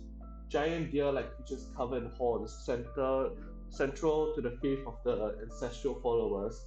The horns presumably are a vestige of the primordial crucible. Their frontmost horns resemble antlers. The ancestral followers believed that the horns of a long-lived beast continue to bud like antlers over and over again until the beast one day become an ancestral spirit. Ancestral spirits exist as a phenomenon beyond the purview in the earth tree. Life sprouts from death, as it does from birth. Such is the way of the living. Ancestral followers. The brawny men who eschew letters and metalworking, found in the Seofra/Nokron and the Old Palace ruins in the Lunaria. They follow a faith based on the concepts of life within death, explained in the Deathbird God section. Worship the ancestor spirits. Ancient dragons. The white dragons of Fair Mazula who wield red lightning and once were with Lindell. Their scales are made of gavel stones. Placidex, Grandsex, Fortisex, and Landsex were all ancient dragons. Ancient dragon called knights. Knights of Lindell who worship the ancient dragons. A practice deemed compatible with Earth Tree worship. From the ancient dragons, they draw the power of lightning. Note soldiers, see marionette soldiers. Azula Beastmen. Beastmen chosen by the ancient dragons to guard Fair Mazula. It is known that the beasts are drawn to the champions and to lords. Why are so many attuned there? Perhaps they can still protect it, even in death. They were granted intelligence in the distant past. The beastmen have always fired earthenware jars from the express purpose of making shields. Such are their ways. Strange though they are, baleful shadows. Creatures created to serve as assassins by Rani's two fingers, specifically to kill Rani. Resembles Blight himself a creation of these two fingers, so that they can get close to her. The Banished Knights. Knights who, whether by misfortune or misdeed, were forced to abandon their homes, sent to the outskirts of fringes, a desolate place for bitter wind. These fierce warriors were each and all accomplished. Perhaps that is why, despite their territorial losses, they still they were still named knights. Members include Oleg and Envol, the duo known as the Mark of the Wings of Storm.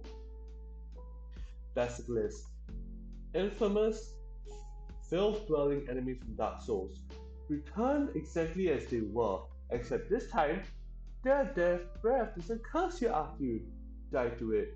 The giant bulbous eyes of Fate. The actual eyes are very small and above their mouths. Still, I despise them. Black Blade Kindred, the strongest of the gargoyles, servant of Malekith. The Black Knights, a mysterious group, a group of mysterious assassins, all human women. Their their aims and motives are inscrutable. Best known to for the Night of the Black Knights, wherein their knights were imbued with the stolen power of destined death by Rani. They have ties to America herself. Their heads are invisible somehow, perhaps a trick of their armor, or they might have not have heads at all. Some can look entirely invisible during their concealing veils as an ability which was used by those who took part in the Night of the Black Knights. After that night, centuries tortures were developed to nullify this power and prevent such a thing from happening ever again. They appear in a number of places, never for any reason. Three guardians various catacombs, one in the Sage's cave, one in the Queen's bedchambers, and several in the Ordina Evergaol. The corpses of one can be found in the Ordina, and several more corpses can be found on the ground by Blight and E.G. after Rani's questline. Members include the ringleader and Alecto and her daughters Tish. Apologies, I have to drink some water.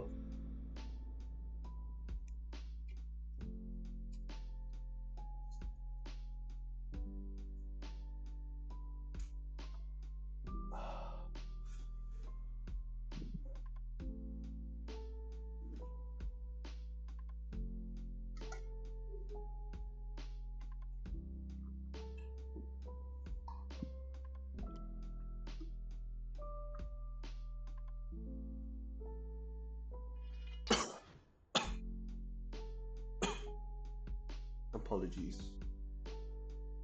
And do excuse me. Uh, hmm.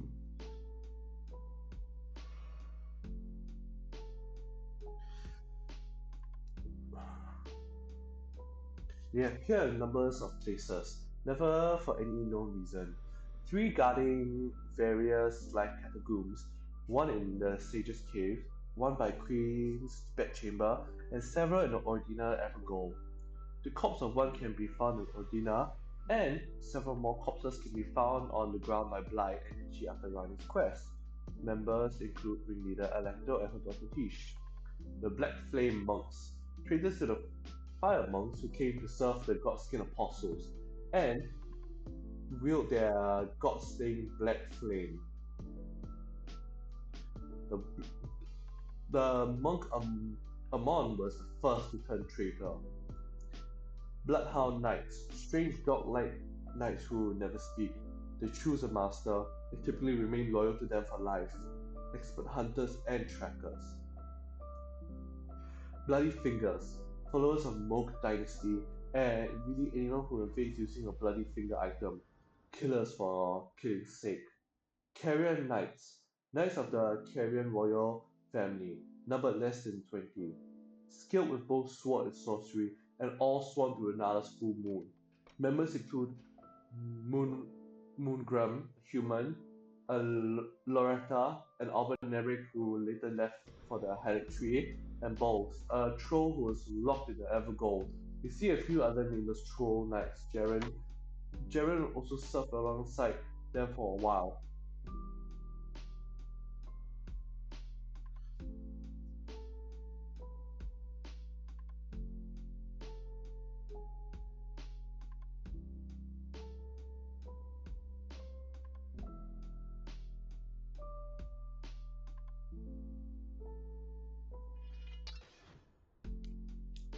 Carrion royal family. Renala's family, their sorceries draw power from the moon, controlled the Academy of via Lucaria under Renala until the Academy turned on them. That includes Renala, Medagod, Rodan, Rykard, and Rani. Celebrants, the old women of Domino who constantly hold festivals which involve skinning people alive, ostensibly tied to the Godskin apostles.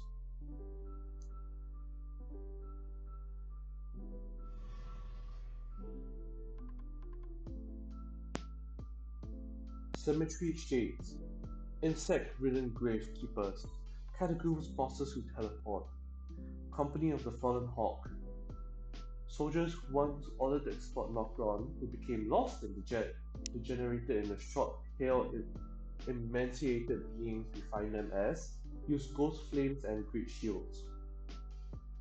When the band's last embers were used up in a long search, they began to burn the bones of their fellows, acquiring the gold ghost flame, but sealing their fate as dwellers of the underground for all eternity. Claymen, they erect the remains of priests who reached for revelations in service of the ancient dynasty. They employ two sorceries that produce smaller and larger bubbles. Found in and near Nokron and Noxtella, these creatures will still search for lost oracles within their bubble. The Clean Rod Knights, the loyal knights of Melania, never fully aware that serving her will be a result of an eventual death from Scarlet Rot. They also use some of Nicholas' incantations. Finlay is the only named one. Crucible Knights, old knights of Godfrey who draw from the power of the Crucible as their vestiges of the Crucible became increasingly disdained. So too did the Crucible Knights. Now it seems they wander, bereft of purpose. As warriors of, of Godfrey, are they tarnished? Deathbird slash Deathrite birds. See the Deathbird God section.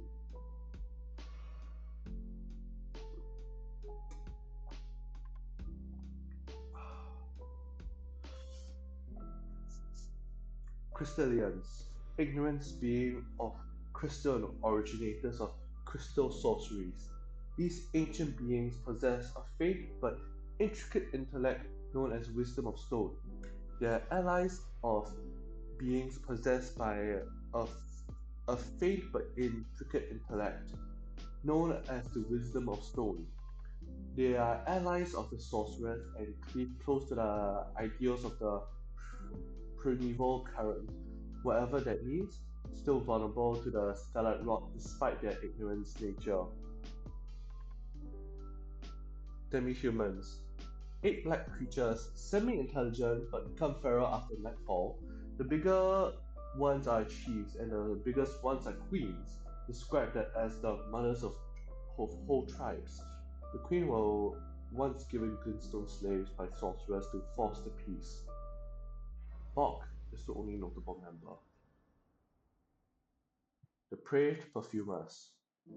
Selfish perfumers who embedded their own spices, causing them to go mad, often found near omen killers, or foreigner perfumers who also went mad for imbibing such substances. Carmen was a depraved perfumer who searched for a physic of revivification.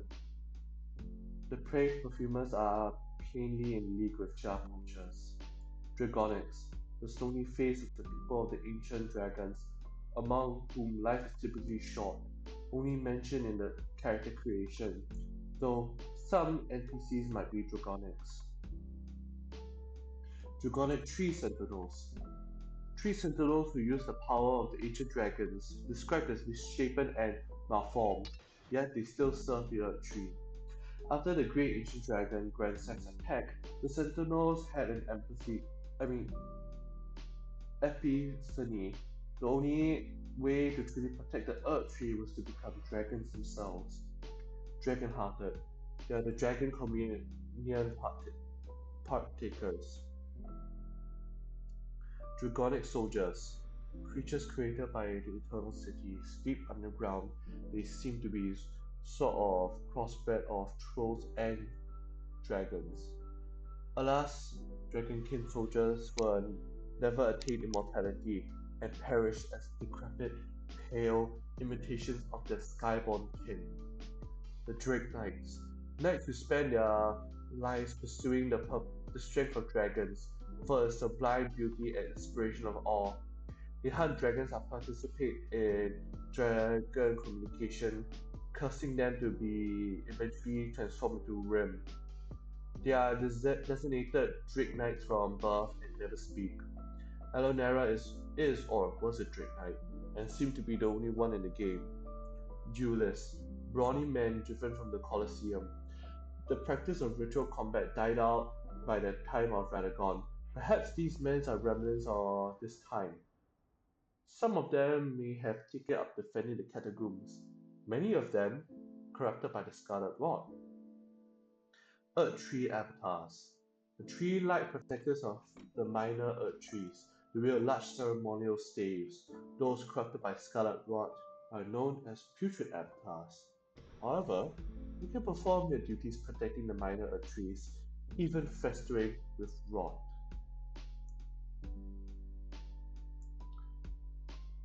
But I do have to say something about those Earth trees avatars.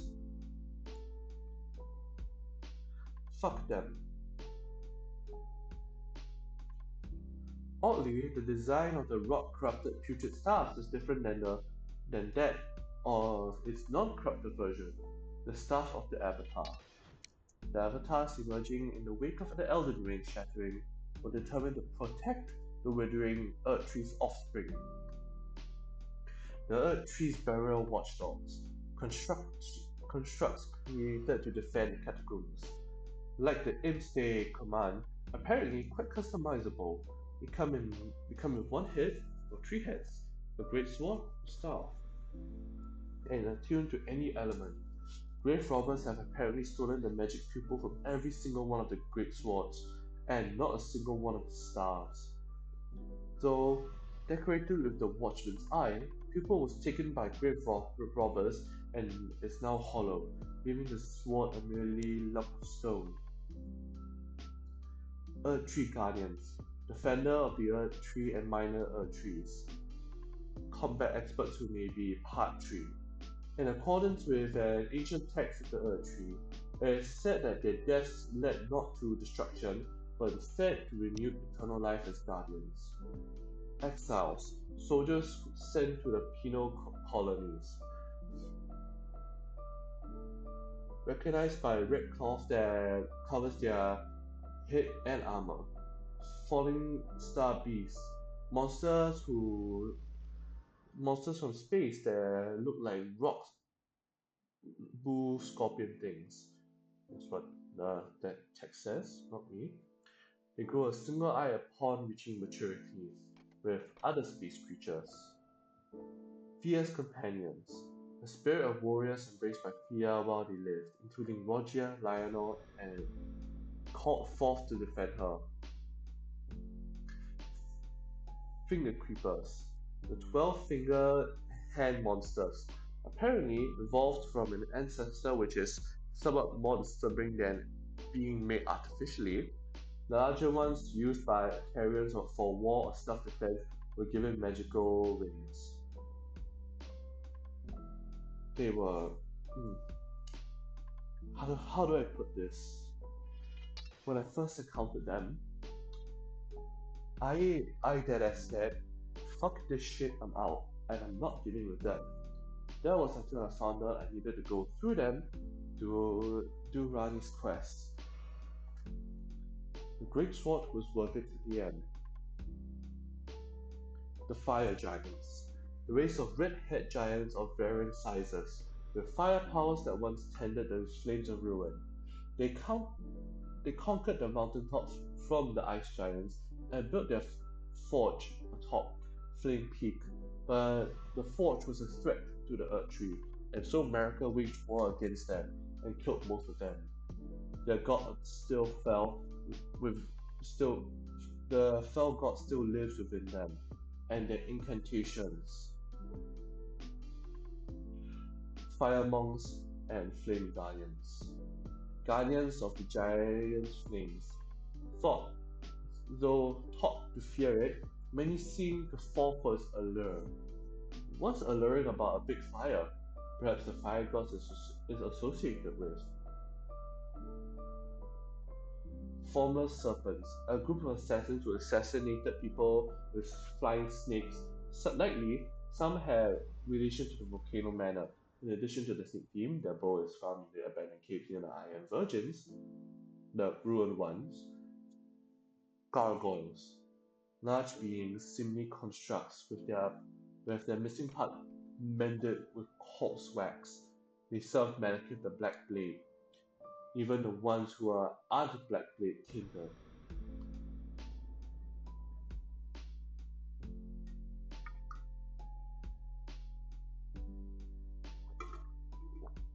Giant ants. As the name implies, some are mind controlled by the Nox to use as mounts indicated by their pink glowing eyes. If the rider is knocked off, such as in inflicting sleep, the pink glow fades and the ants turn on the Nox. Glintstone Knights, mentioned only by the remembrance of the full moon queen, most certainly another name for the carrion knights. Godric soldiers slash knights. A few of Godric's troops that remained after he fled Lindell, they used armor and shields boasting of the golden lineage of their master. But after his fight from the capital, they are more of a mark of shame than anything. The nameless captain of the night became a servant of Moog and took over Fort Hythe. Apologies, uh,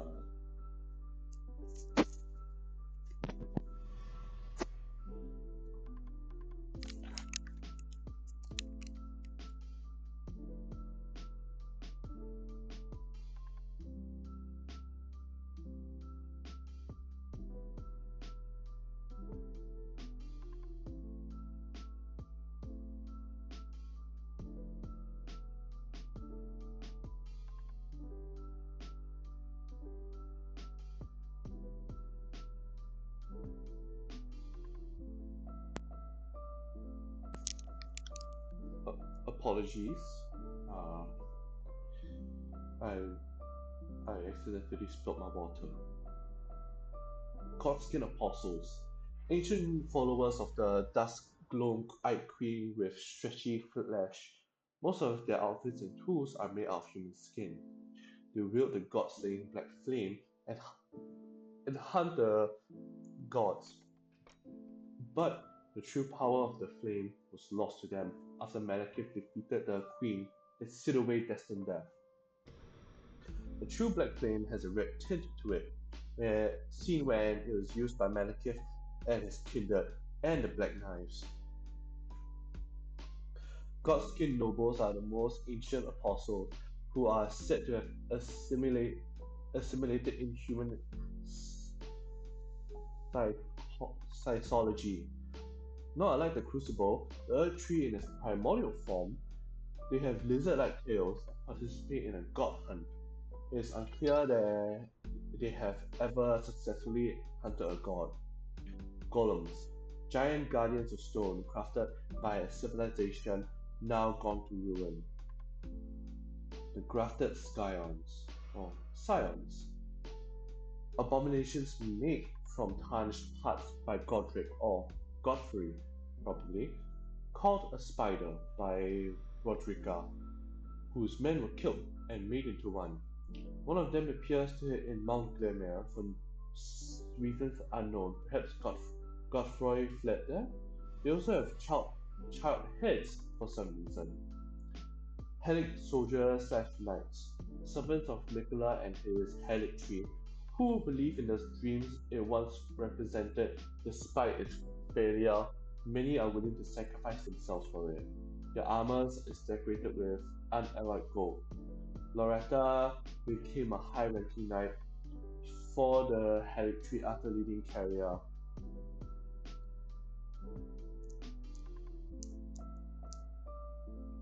Ice dragons. Dragons chased from the mountaintops by the fire giants long ago. Borealis, the freezing fog is one. Juvenile scholars. The young scholars, repeatedly reborn by Renala, their minds and bodies have become frail and dependent on rebirthing to survive. Perhaps they were simply unfortunate enough to be studying in the grand library when the scholars locked the doors. Cadence sellswords. Hulking, fearless mercenaries who hail from the settlement of Kaiden.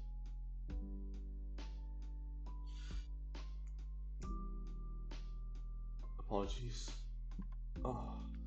Hulking, fearless mercenaries who hail from the settlement of Kaiden in the mountaintops of wintry north, specialized in horseback fighting, found in Lingrave, probably hired by Godric to fill his ranks after the loss of the bulk of his army.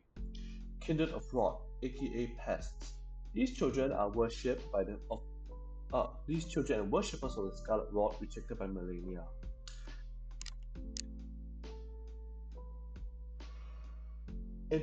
Intelligent creatures with countless hands wield glaives, found in Cadet and the Lake of Rot. Pest threats implies they are more of an annoyance than anything. Do you have any interest in Rot incantations? Gorai is the only notable member. Knight of the Cuckoo. Knights who served the Academy in Lunaria's Civil War, and enemies of the Albinaurics use fox sorceries in battle. They were given free rein by the Academy to wage war as they pleased, as they were infamous for their rapacious ways. This mean the meaning of their name is unknown. Cuckoos are birds known for broad para- parasitism. Not all species of cuckoo do it. The mother cuckoos save their eggs and their nests for other birds so that the host birds will raise them. They symbolize a number of different things: insanity, foolishness, springtime, the passage of time, cuckoldery being the origin of the term, and in Japan, unrequited love. But none of these things seem to be related to the Knights of the Cuckoo, except perhaps insanity or foolishness, but they have named themselves something that they thought meant the crazed idiot knights. Knights of Zaymor, champions of the towns of Zaymor and the mountaintops of the giants who use cold sorceries, enemies of the fire giants since times immemorial. Land Octopi, disgusting creatures whose reproductive process involve eating humans. Uh, the bodies of adult land octopi are covered in egg ovaries, things, and they have a rare grab attack which can swallow you whole. Lindell soldiers slash knights. Troops of Lindell who fight mostly defensively to ensure the walls of the Earth Tree capital never fall again. Their knight comprise the members of ancient dragon cult and as such possess lightning powers, living jars. Intelligent jars with arms and legs, who are brought to life from the dead humans that comprise their innards, and draw strength from them. As with most beings, many have lost their minds after the shattering, but one from Java remains friendly. Though the jars are brought to life by humans, flesh and blood, they are all rather kindly folks. Perhaps they are made to be better than their innards. Unfortunately, the magical power within them make them a target for jar poachers, one of whom eventually kills almost all Java. Come in a small, large, and giant varieties. The Great Jar is the only known giant jar. It's not known if they are made in different sizes or if they grow larger with age or stuffing themselves with corpse. Notable members include Iron Fist Alexander, Jar Baron, and the Great Jar. Mad pumpkinheads, enormous mad soldiers who were once gladiators. Their distinct pumpkin heads prevent them from panicking all the time, but they will still fly into a rampage if agitated by as much as a gentle breeze. Like duelists, perhaps driven out when their colosseums shut down. Man serpents, descendants and servants of the god-devouring serpent, after it devoured a demigod in ages past, found exclusively on the volcano manor. Soraya is the only one of the nodes. Marionette soldiers, crudely constructed puppets created to serve sorcerers, malfunction easily if damaged. The small ones that fly are known as Avionetta soldiers. Having four arms signifies that something is an artificial puppet. Magma worms, the ultimate fate of anyone who performs dragon communication. Mausoleum knights and soldiers, extremely loyal followers of the soulless demigod, who behead and curse themselves so that they can, in death, protect their masters from destined death and other threats until their resurrection. To do so, they use the power of the outer gods of death birds. Oddly, this is seen as heroic and can earn the honors of the earthly burial. Luthor is the only notable member. Merchants slash nomads. The nomadic merchants seen throughout the game, who once thrived as great caravans, all are afflicted with the frenzied flame, for reasons unknown. Thus, they were eventually rounded up and buried alive under Lindell, where they conjured more frenzied flame. Somehow, unclear if what the ones above ground dodged their initial roundup or survived from going mad when nearly everyone else in the lands between did, or perhaps they truly are mad in some way. It's likely they are blind. The ones that play instruments don't realize we are there until we speak with them. Kale is the only notable member. Mimic Tears. Servitors capable of perfect mimicry. Miners, the humanoid beings found in mines, who created the rock sorceries Shatter Earth and Rock Blasters, viewed as primitive sorceries by the always sneering sorcerers of the Academy. Miranda flowers, the hostile flowers found nearly everywhere that spew poison, rot, and other fun things, carnivorous blossoms that feed upon human flesh. They have a bit of a lore attached to the Miranda prayers, which is a cut item. Misbegotten, creatures with large mouths, wings and tails, and small horns. A race held to be a punishment for making contact with the crucible, treated as slaves at best. Like most things, that displayed vestiges of the crucible, misbegotten as seen as impure, but they do not seem to be cursed human babies as omens are. They come in number of forms, normal ones, flying ones, big ones, and the leonine misbegotten, the largest of all. Except the flying ones, they all have the smaller, lowest set of wings ever seen on the ancient dragons, but lack the larger ones that actually enable them to fly. Seemingly religious and can be often found praying to America, these their kind are accepted into Nicholas' tree, where they can worship him as well. Hugh resembles a misbegotten, but with some significant differences. Nightfolk, few in number, they were said to bleed silver long ago, like the product of interbreeding pre-human albinarics or silvertears. The Urumi found in Carrier Manor is a weapon used by Nightfolk. Night Cavalry, knights who ride funeral steeds. They once served Margaret the Fell Omen and hunted down anyone with an ambitious lordship. Northerners, the people of frigid north, said to be descendants of giants. Nox, a cold-blooded race. See the Eternal City section. Human, the long-lived race of which Miracle and the Black Knights are members, descended from the Nox probably. An alternate explanation could be that the Nox are a type of human. Omens, creatures with rotten hearts and grotesque bodies.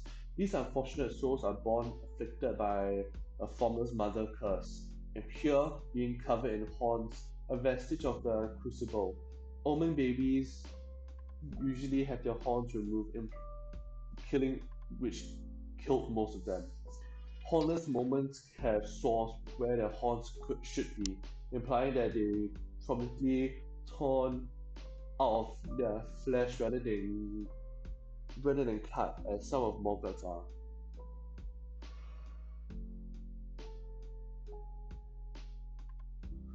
Omens and Misbegottens are both horribly maltreated races, but unlike the Misbegottens, being an Omen truly is a curse. And which one infects their souls, they grow horns in every part of the body. Their nightmares are haunted by evil spirits, and their blood is accursed. Fire blood of the formless mother. Children born to the omens also receive the curse. The earth tree rejects them, and so dead omens become wraiths, with black and yellow fire-like substances used by wraith callers and omens themselves.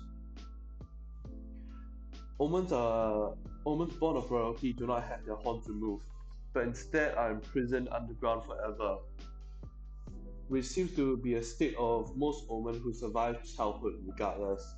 Greater omens can have other vestiges of the crucible. Morgoth has a tail, Morg has a pair of wings. Lesser omens are known as ogres. It is implied that the omens are not instinctively evil, but most become so. How else would such a being end up? The Dung Eater is obsessed with omens, seeing himself as one, and working to spread the curse. We can imagine the omen population growing quite rapidly in his ending.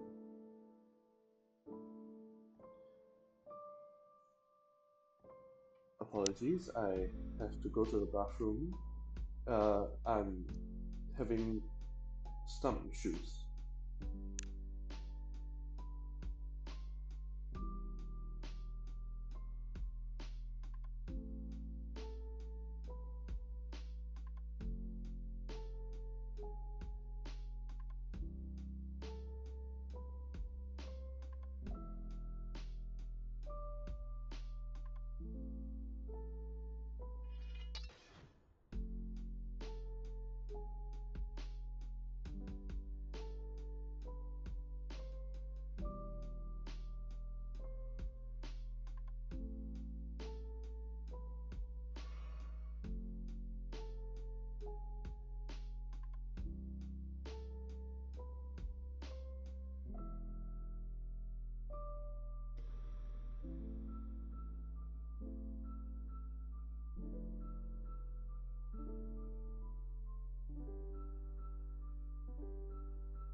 I am back, and we shall continue.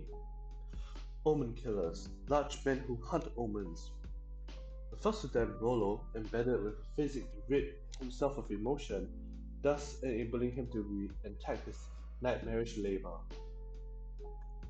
Those who followed in his footsteps did as well.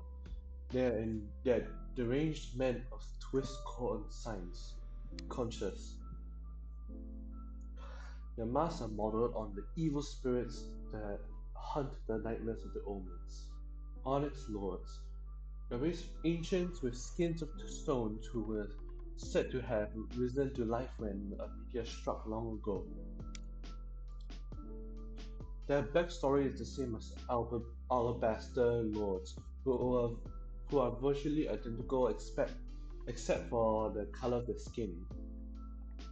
The gravity magic of the Onyx Lord repels enemies, rather than pulling them closer to as the Alabaster Lord's swords do. Oracle Envoys. It is said that when Oracle Envoys appear, playing their pipes, they do so to herald the arrival of a new god or age. Strangely, unknown beings versed in the secret arts, they do not have blood, and the faint whispering can allegedly be heard from their crowns. Pages, servants of nobles noted for their sack-like hoods and rapid-fire crossbow, meant to remain hidden and obscure, both protect the nobles and to avoid bringing them shame. One becomes a page merely by accident of being born into obscurity. Nothing is asked of ability or talent or volition. Perfumers, once blessed with vision and healers, but their talents were used for war during the Shattering. Those who used their talents for selfish purposes and deranged because of it were known as depraved perfumers. Tricia was a noble perfumer. Rivermount assassins, killers who imitated death birds. The one who we see is a nameless bloody finger. It's unknown if all of them are. Recusants, a term meaning a person who refuses to submit to authority. Members of the Volcano Manor hunt their fellow tarnished, believing that this is somehow fighting back against the Earth Tree, in which they are all fed to the god devouring serpent eventually. Red Wolves of Radagon. Big red wolves who use magic and are probably a reference to Sith or Dark Souls, also known as Red Wolves of the Champions. We get no direct information on them. They, they may have been Radagons appearing shadows like Malekith and Blade. We know the two fingers can manipulate shadows as seen with the Baleful Shadows. Red Main Soldier / Knights. The Knights of Kaled who serve General Radahn, often said to have no weaknesses. A few, like the General, even know gravity magic. Most were killed in the battle against Melania.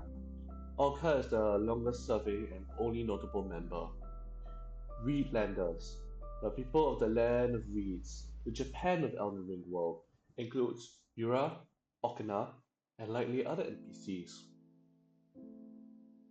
The Land of Reeds have been locked in a miserable civil war, which in time has remained alienated from the cultures of its neighbors.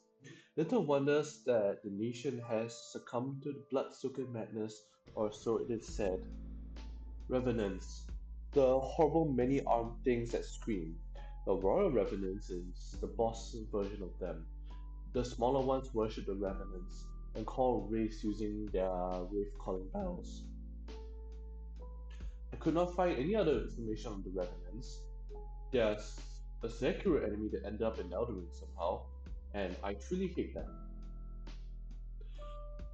In my opinion, Revenants, I despise them a lot. And if you're wondering, no, I'm not talking about the Nightwing Revenant. I'm talking about the base skin Elden Ring Revenant. We need the Royal Revenant. If I have to see its face one more time, I think I might actually chop my own head off. Hell, I will even go through Dark Souls 2, then see that goddamn enemy again. I apologize, that was very out of me to say.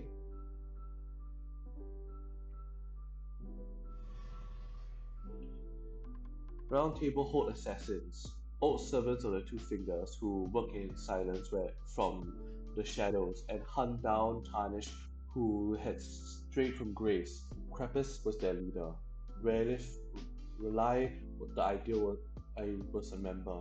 Room bears, giant bears with no law. Those enemies I despise the most, and I never wish to see them again. No matter what level I am, I never wish to fucking touch them ever again.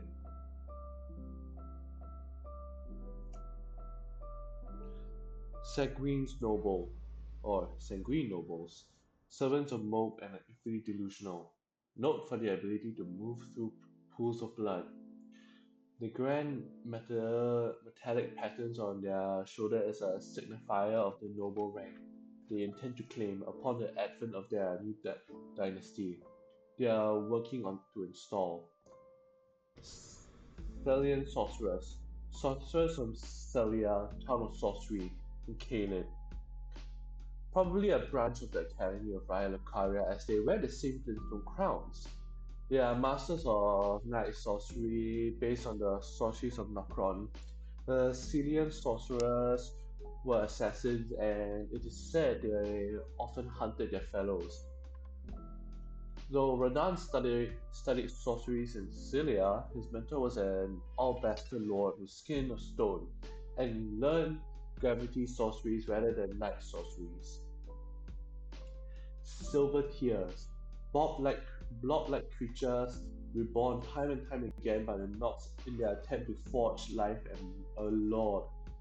Include mimic tears, likely pre- precursors of the Albinaurics. Snails, recurring enemies. Actually, snake-like creatures with snail-like shells. They come in crystal shells, blue eyes at you, skull shell, roll at you, and spirit collar, summon things at you. Variety. There are a lot of varieties. The spirit snails of different locations all summon different enemies at you. It would seem they only summon whatever spirit happen to be nearby. Spirit jellyfish, docile spectral jellyfish who usually appear in groups. If attacked, they will turn red for a time and spew poison. When one jellyfish turns red, others nearby do as well. They are commonly found floating above sacred ground throughout the lands between. Aurelia and her sister Aureletta are spirit jellyfish who were once humans. They died as children. This could be taken to mean that all the spirit jellyfish are ghosts of young children. The spirit jellyfish shield can be found on a corpse by the wreckage of a cart surrounded by some permanently angered spirit jellyfish. Perhaps this was a revenge for making one of them into a shield.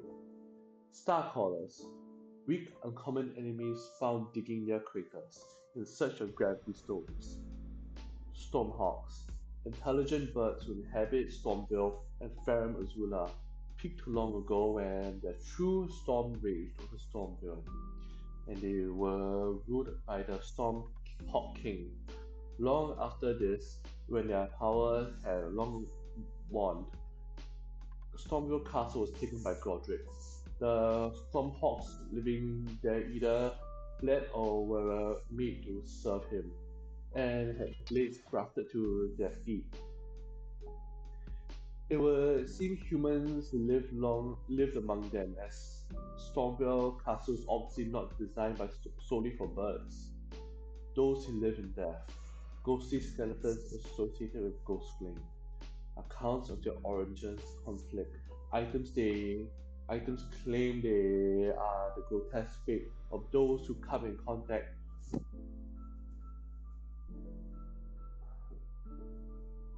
with Deathroot. I apologize, I was burping. Hmm.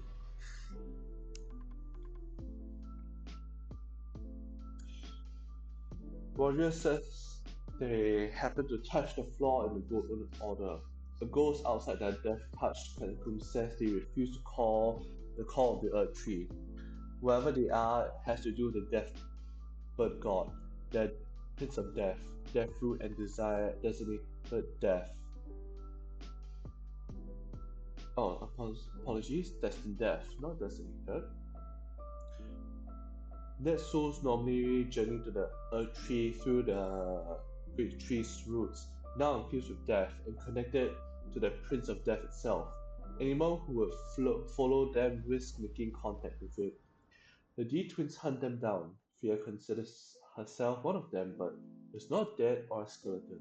The tibia marina seem to be the most powerful among them. The Three Fingers. Two fingers, but for the frenzied flame god, also known as the burnt fingers. With no finger readers, the three fingers instead conveys its message via its fingerprints somehow. Tibia marinas, skeletons and boats who have death root. Lee thinks they are terrifying. They can summon other skeletons to fight for them until they are inevitably killed by the marina itself. They can also summon giant skeletons that don't seem to defend them at all. Tree Sentinels, large mounted knights who serve as defenders of the Earth Tree, implied to be non-human, the living rampant of the Earth Tree. The Tree Sentinels are the standard to which all defenders of the Earth Tree aspire. Trolls, lesser giants who sided with the Earth Tree in a war against the humans. Most of the trolls lost their minds, seemingly prior to everyone else losing their mind, for unknown reasons. By the time of the game, they are used as slave laborers in the lands between. Two Fingers, vessels of the Greater Will. These creatures are the only thing that can communicate with it, and in turn require their own interpreters. Because communicating with the Greater Will takes so long, that they are able to act on their own volition and do whatever it is they think the Greater Will wants. All created, all surrender tree spirits, the most reused boss ever. I'm not aware of any law on them, though they do use the Golden Flame Breath of the Greater Will, which is also used by Placidex and the Elden Beast. They also have future versions, definitely connected to the Earth Tree or Great Tree somehow. Vulgar Militia. In the lands between, the small was spawned, and so they formed the Vulgar Militia. Oh, apologies, Vulgar Militia, as a means to make a living, albeit in ignominy. Odd tiny fighters with little stories behind them. They use beast incantations and the power of death, implying a connection with Kurank Malekith. Warhawks. Warhawks could refer to stormhawks grafted with blades and made to serve Godric, or it may be just another name for stormhawks in general. White Mask. War surgeons, effectively mercy killers, who Moog abducted to serve him. Only Var was able to tame the cursed blood. Worm Facers. The Apiti named creatures with worms of faces. They spew death blight and can be found near one minor earth tree in Altus Plateau and in Crumbling Farum Azula. A lone, large worm face can be found on Mount Glamour. I'm going to the bathroom. Apologies. We are on our final chapter already.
I'm back, and we'll finish the our final chapter, the unanswered questions. You'll never have all the answers. Sometimes you don't even have the proper answers. Here are some of the biggest mysteries in the later category. What does the description of the memory of grace mean? It is merely a cycle. Stand before the other ring, become Elden Lord. What is was the Great One. According to the Three Fingers, all that there is came from it. This is the only time you hear of it. What is America trying to do? It would seem that she has some sort of grand plan, having anticipated the arrival of a Tarnish, who would become Elden Lord, and even turning Godfrey and his warriors into tarnished normal gold. She was slightly Rani's co-conspirator in the Night of the Black Knives, but to what end? Her machination drives the entire game, yet remains a complete mystery. So, does her motivation? Who is Radagon? Where did he come from? Earlier, I laid out a theory, but I couldn't say it an especially likely theory. Why is Rani an Empyrean? We know why Mikla and Malaya are, but we get no information on Rani. As with Radagon, I have laid out a theory, but again, not especially likely. Who was the Dusk Glow slash Glowmite Queen? Former leader of the Godskin Apostles who controlled destined death before being defeated by Malekith. She was an Empyrean chosen by the Fingers and sought to slay the gods, but who was she really? Where did she come from? Who are the soulless demigods? Why were they sacrificed? We know what we know they were children or stepchildren of America who had sacrificed after they failed to amount to anything. But sacrificed to what end? What is the purpose of the walking mausoleums that carry them?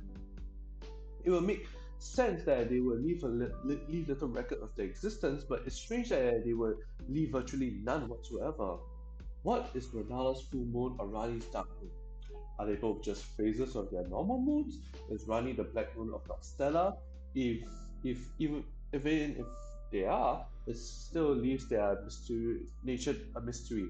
Renala's sorceries swear an oath to the full moon as Rani's followers do to the dark moon. A popular theory is that they are outer gods. Why did Mikula put himself in a cocoon? Or more specifically, why did he do it when he did? Like I said, this came up before the DLC. I'm just reading the unanswered questions. We have several reasons why he could have done it. The part that doesn't add up though is that he did it when he was near the completion of his unalloyed gold medals. Nikola was very determined to finish them, having gone to great lengths to cure Melania of a scarlet rot. So why did he cocoon himself? Well, when they were so close to completion, and what would happen when he wakes up? Like I said, this was before the Elden DLC came out, so do apologize. Why is Morgoth's omen curse seemingly lifted when he dies? This one baffles me. Has Melania's scarlet flower bloomed thrice or only twice? Is she a true goddess in the second phase of her fight? And if not, is the third bloom yet to come? I hope not. Because in Elden Ring Nightwing, if they decide to add uh, um, third bloom Melania, I will actually throw my disc up out into the wilds. But then I'll probably pick it back up because I love Elden Ring. What is Primeval Current? It's a source of great power, but also something that only mad sorcerers study. Said study involves fusing other sorcerers together into big orbs to form the core of stars. The Karens and slash or the Academy somehow suppressed it. Azure, Lusat, and Celine want to restore it. What is it? But what exactly is a star?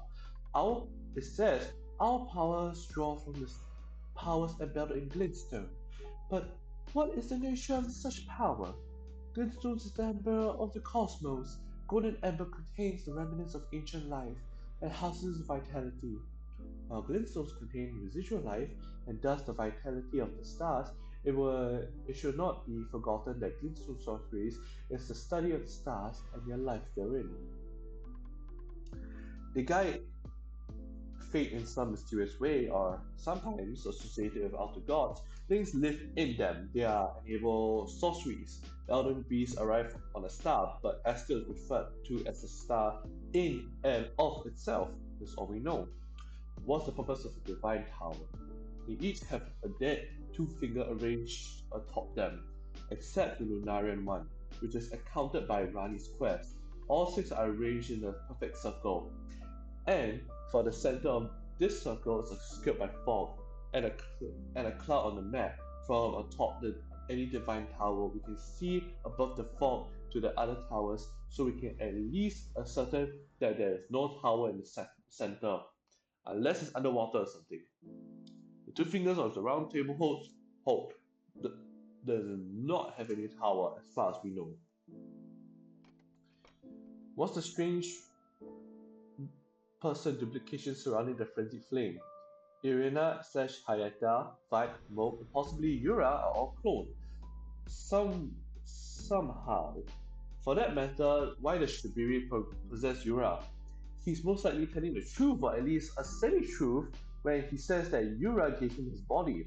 Lands between has no mortal corpses to possess. Perhaps the frenzied flame god is an enemy of the formless mother and her servants, the bloody fingers. What happened in the Age of Dustborn ending? This is the only ending that I still don't get at all, including me also, as the person said. We embedded the principle of life within death into the Golden Order. There are several instances of life within death in the game associated with the Outer God, but what does it mean to embed this into order? What's with the gigantic heads and tailets in the mountaintops? They're too big to belong to the giants, or anything else we know of, and the biggest of them all, how, why, and by whom was Bob turned into a tree? The biggest mysteries of them all. And that is the end of the Elden Ring reading. Thank you for joining my stream. Like I said, I did not write this. This was written by this was written and uploaded by Philip Meyer, which I will link down into the description. And I hope you show them some support. Uh, Thank you for watching today's stream. Let's go rate somebody as I'm extremely exhausted.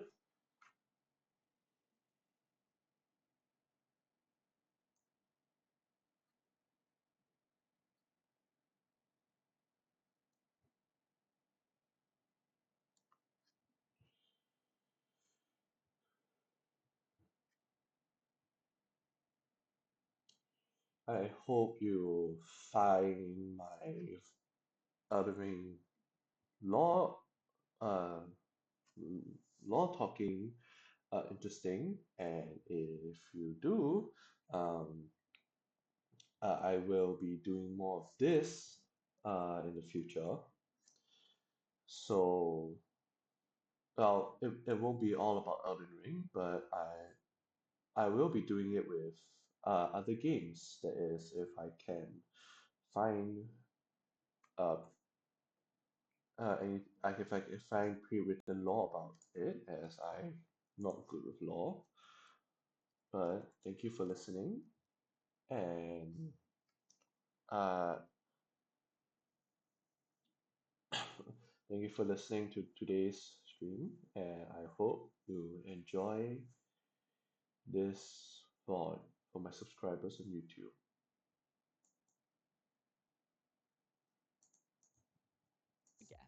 Yeah, that was fucking